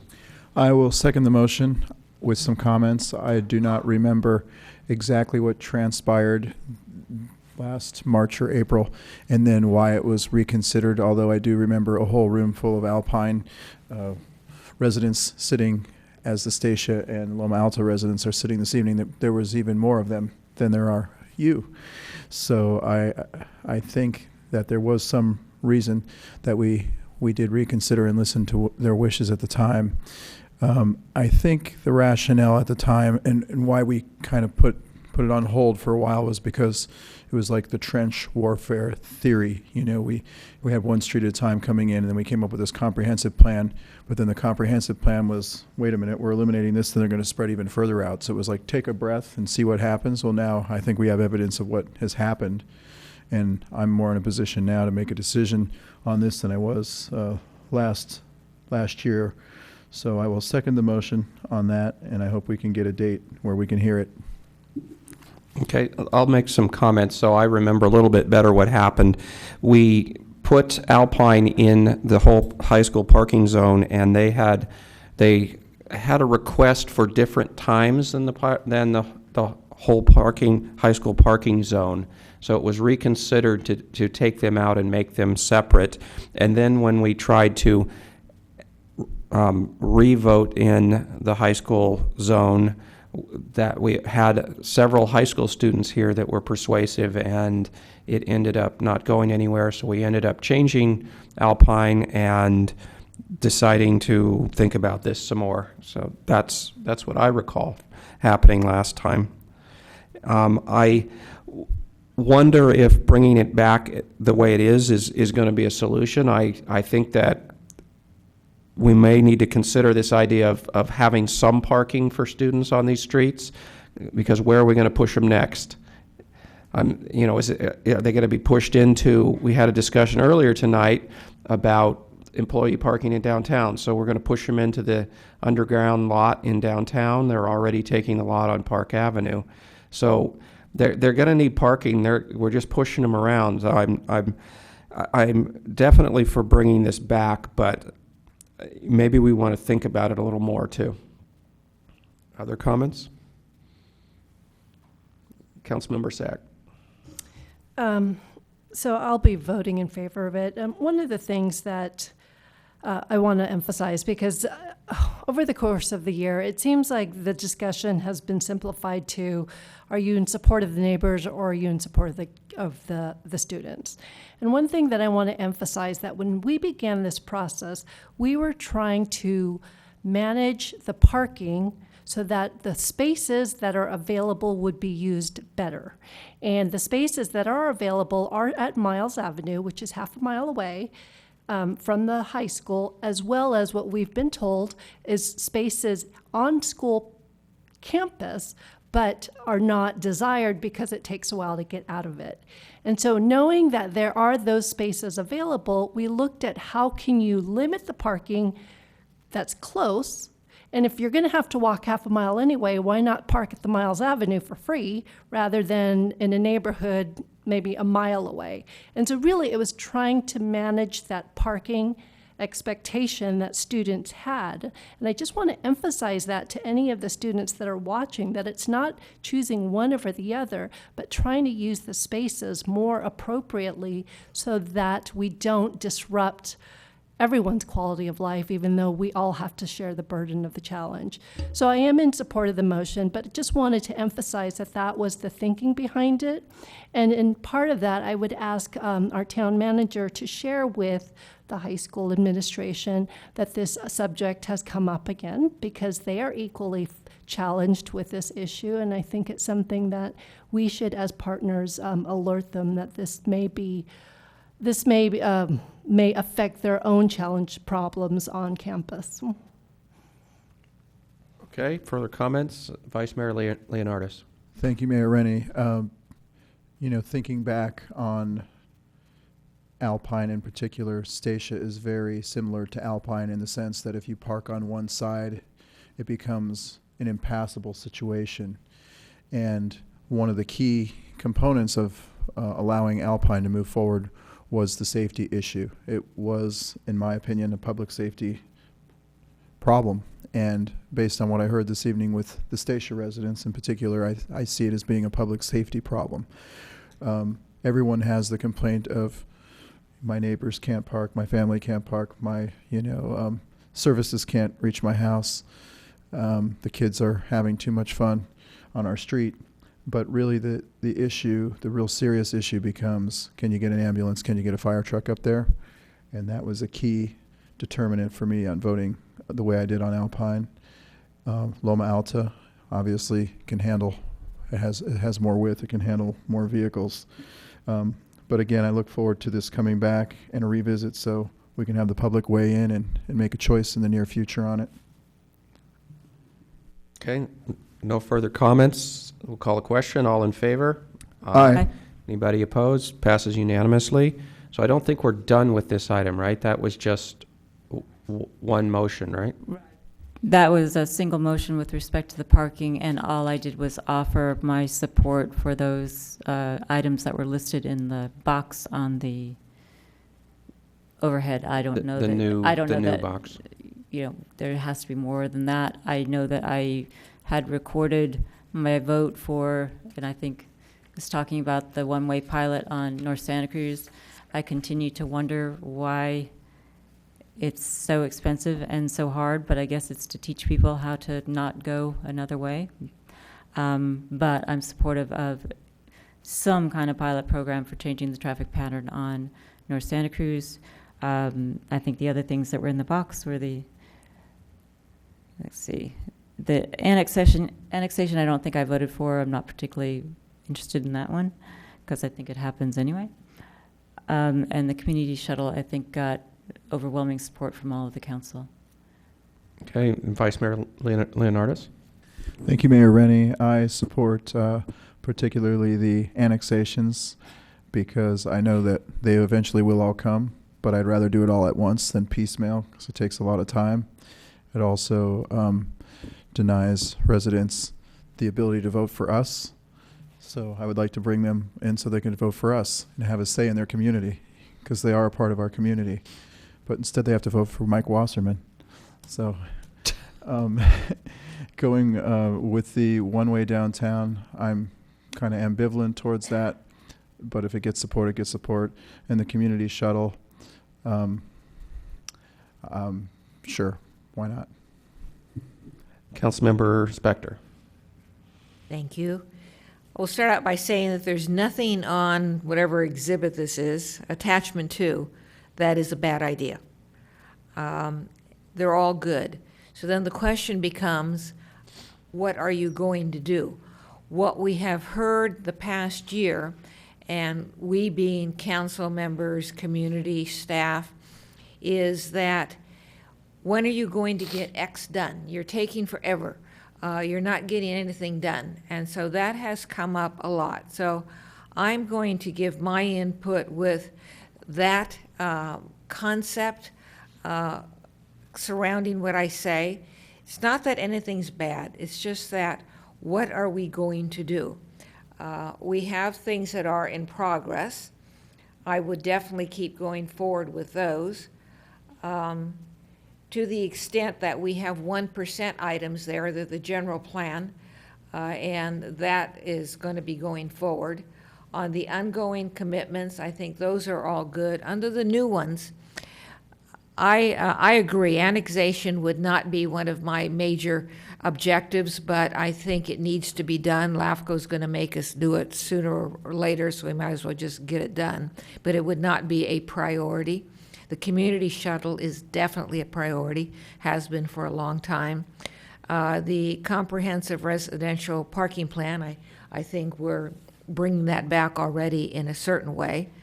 the one-way downtown street pilot, not because it's a bad idea, but because it wouldn't be a priority given everything else that we have to do. And I would go back to our ongoing commitments, the pension and OPEB obligations. That could be the only thing we do and still not get it done. So that is extremely important, and I don't want to dilute staff's and council's time so that they don't focus on that. Same thing with the Measure B transportation projects. Councilmember Sack. Okay, I'll also weigh in, and I'm of the mindset also that I'd like to prioritize these and have actually less rather than more. I think last time I highlighted my top three, and it was addressing the pension OPEB obligations, doing what we can to bring our street PCI up to 70. I am concerned that the lower it gets, the more money we're going to spend long-term on trying to fix it. And I would enlarge that so that we look at all our infrastructure that we have to invest in. I know that whether it's a street or a building or whether it's faucets, fixing it sooner rather than later is more cost effective in the long run. And so I really want to look at how we can make our money more effective with our investments. When I look at Measure B, I look at community shuttle, Measure B, bicycle pedestrian improvements, all of that in terms of circulation, and that is a high priority for me. So I would really just try to focus on those three for the year, understanding that everything on here is very important, but I would really like us to be strategic in how we use our resources financially as well as our staff resources. To that end, I know I mentioned it with the last agenda item, I'd really like, when we have the budget, to come back and try to align our budget to reflect the priorities. Because I understand that it was a helpful exercise to show us where we're at mid-year, but I would rather look at the larger picture rather than looking at the individual projects and have staff really use their best judgment on what individual projects meet the larger strategic goal, and let's put a priority and a budget attached to that. So.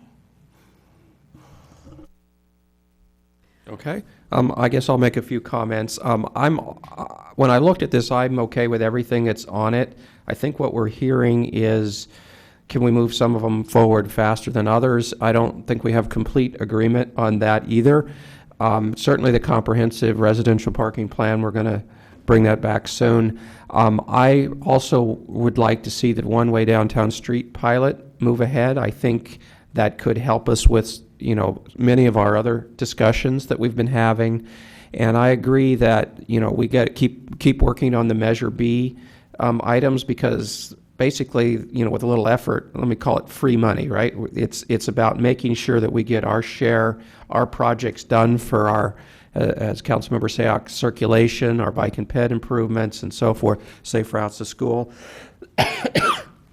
So those would certainly be on my top of the list. Do you need more from us on this? Do we need a vote to adopt this? Originally, we were framing this as that you would be adopting these as the strategic priorities. I think we have a lot of direction now, but I do want to point out that we have $3 million that you could identify for additional priorities as we start preparing the 18-19 budgets. Earlier this evening, we heard about $10,000 for grants for our events. We've heard, the interest, of course, in additional contributions towards our pension or OPEB trusts. But then we've also got a couple of capital projects that we're suggesting this evening. We've kind of heard mixed commentary, frankly, on the one-way streets and community shuttle. So we could put those as proposals in the budget, and then you could make your final decision with the capital budget. But we do have approximately $3 million if you would like to provide any additional budget direction. And again, to the council member's earlier point, Our budget should really reflect our priorities, and I hope that it does when, we've got it programmed for public safety, community development, community character, and quality infrastructure, and the things that we've been talking about tonight. But when we have a little increment of savings, if you do wish to see anything specific in the proposed budget that will come back to you in May, now would be a great time to give us that guidance. Councilmember Sack. So I just want to clarify with the community shuttle. I know when this was brought forward, one of the things that I was interested in looking at is a townwide TDM. And this could be one measure, one example that could help alleviate traffic and improve circulation.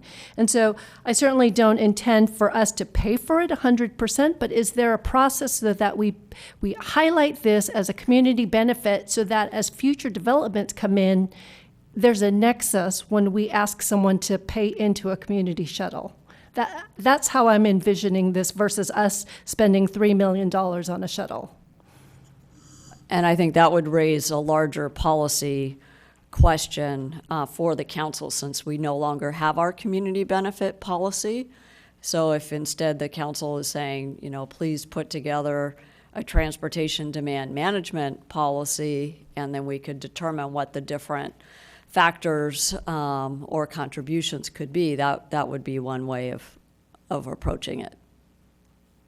And I'd say I agree. I had exactly that same thought, that we should have some kind of TDM program, because we've got, I didn't think we'd get them, but we're getting some large projects coming that should be helping our TDM. I don't know what Alberta Way is going to end up, but we approved another office on Winchester, and some of these seems like they should have contributed to some kind of TDM plan, which we don't have. So the sooner we do something, the sooner we could, start providing the benefits from the projects that are coming. Councilmember Jensen. I'm going to echo the comments with respect to a transportation demand management plan. We should have one, and we should figure that out. But that's not to say that I think $3 million should be spent on that. I wanted to actually ask a question to Ms. Pravetti. You were talking about the Finance Committee, and they were going to have recommendations for contributions. And I'm wondering, without knowing what those recommendations are, should we be divvying up $3 million if we're going to get a recommendation to put $3 million into an OPEB fund, for example? I'll defer to committee members if you wanted to comment on that. At this point, we're looking more at a policy type recommendation and an accelerated payment program for you. We're happy to leave the $3 million essentially unplanned, so that way as these items move forward during the course of the year, you can make the choices associated with them. But at this point, we don't have a specific dollar price tag on the pension OPEB. I think we've already made policy recommendations in terms of what our minimum contributions will be towards those two trusts. The question is, what more might the council want to do? And I guess the other, Councilmember Sack talked about getting our PCI up. I know we haven't had enough funds to keep it even at a stable rate, but we know we have some more money coming from SB1 now, assuming that lawsuits don't derail that. And then eventually when the Measure B lawsuit is over, we should have more money coming there. So the two of those, I think, is at least another $1 million than we had, so that's probably 40% more than what we were spending before. But I don't know if that's enough. I don't know if any of this $3 million should go there. I know you brought to us at one point we needed to spend this amount to get somewhere, and I've kind of forgotten those numbers. So I'm unsure how the $3 million, if any of the $3 million should go there, or we'll be doing okay with the additions from Measure B and SB1. So I think we're headed in the right direction. We're right there. 3 million was about the number we needed to be able to grow to a 70. We'll need to refresh that number and make sure that it's current and see where we're at. We can bring that, and I think the most appropriate place to bring that to you is through the budget process, as we're outlining the capital program for the next year. And just to refresh your memory on how the street maintenance works, when you allocate the funds and we get the funds on July 1st, we're not able to spend those dollars until the next summer, just because of the way the bid climate works, and doing a project in the height of summer doesn't allow us good bid pricing. So right now we are bidding currently the dollars that you allocated last year for us. So we lag just a little bit because of that. So in July, it's a great time to have that conversation. It wouldn't affect our projects from this summer's perspective. And how many dollars are we bidding? It's a couple $1 million worth this year because we don't have the Measure B dollars included. So when we get the Measure B, we may be at 2.5, 2.8, something in there? Somewhere in that range, right. So we're almost to the 3 we need. Right, and so we'll bring that analysis with the CIP for you to consider, and that's I think a great time to be able to look at that in comparison with all your other priorities in terms of capital projects and where to expend additional dollars. And when Measure B comes, my understanding is they're going to give us the money for the years. They're collecting it. They just can't distribute it till the lawsuit, and then we will get sort of a lump sum for the years that we haven't been getting all at once. Is that correct? We'll have a year of catch-up, so we'll have a nice little chunk of dollars that comes our way. In addition, they were pre-funding some dollars that they had collected from November through the first distribution when they started collecting the tax. So this first year will be a blip in terms of a big infusion of dollars. And again, we'll get that dollar for dollar what that looks like for you. Okay.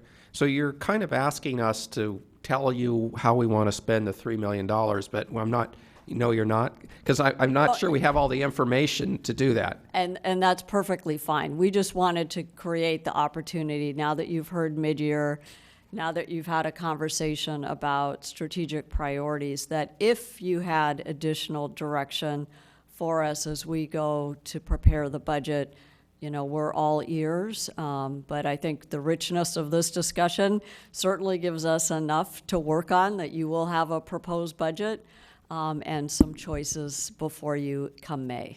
So I'll go ahead with my comment. My thought on the $3 million is a substantial portion should go towards the OPEB, but I wouldn't want to spend it all on that.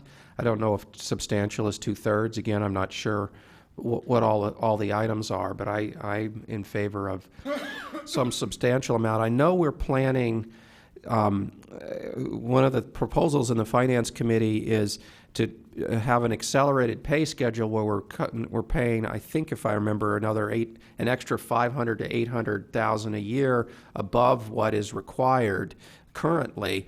And if our budgets are tight, we're going to maybe need to put some of that money saved in order to be able to make that accelerated schedule, but I think that's not completely figured out yet in the Finance Committee. Councilmember Spector. Thank you, Mr. Mayor. We, looking at page 5 of 5 in the discussion portion of the staff's report, we've already decided on the special event grants. For me, responding to Ms. Jensen's question, the Finance Committee has not specifically been presented with the opportunity to discuss the $3 million. So if I were making the decisions, I would definitely have the Finance Committee look to see if it wanted to use that for pensions, for unfunded liabilities. Hearing that there are issues amongst the council members as to whether or not it should be the entire $3 million or not, the answer is I don't know. But if we have other funding sources like SB 1 and Measure B for the infrastructure, then as much as possible of those monies, I would definitely put unfunded liabilities, but I would like it to be an issue that is vetted by the Finance Committee. Councilmember Sack? Following that, I think that's, I'm going to look at Director Conway. I think that's the type of advice I'm looking for and I'm going to just use this again as an example, $3 million.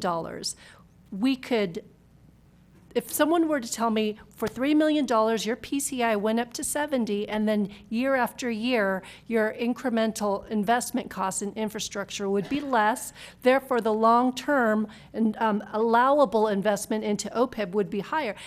I'd love that type of analysis on what's the best use of that $3 million for this purpose right now, knowing all the long-term issues that are before us. And I'm almost looking at you as my personal financial planner that'll help me look at all the available revenues, and without being specific, what are the buckets that in my own personal life I know I have to fund to keep a sustainable long-term investment strategy. I'm almost looking to our finance department and our finance committee to give me that expertise that I certainly don't have for myself. Councilmember Spector. Thank you, Mr. Mayor. Following up on that, because I think that is a good direction, a good suggestion. If that question were addressed by staff, by the Finance Committee, it should be broadened to explain to all of us, this is how much we're spending for our unfunded liabilities payments every year. This is how much of it is going toward principal. This is how much is going toward interest. And this is the ramification to our operating budget, not only this year, but for the next 10 or 20 years, because that's what we're eating into with these unfunded liability payments. We're eating into money that will be used or could be used for our day-to-day expenses. So if I were making the request and folding into Ms. Sayoc, I would broaden it to address those issues also. I think we're winding down. Do you have everything you need from us? Mm-hmm. Yes, thank you. Any further comments? So let's close this agenda item and adjourn the meeting.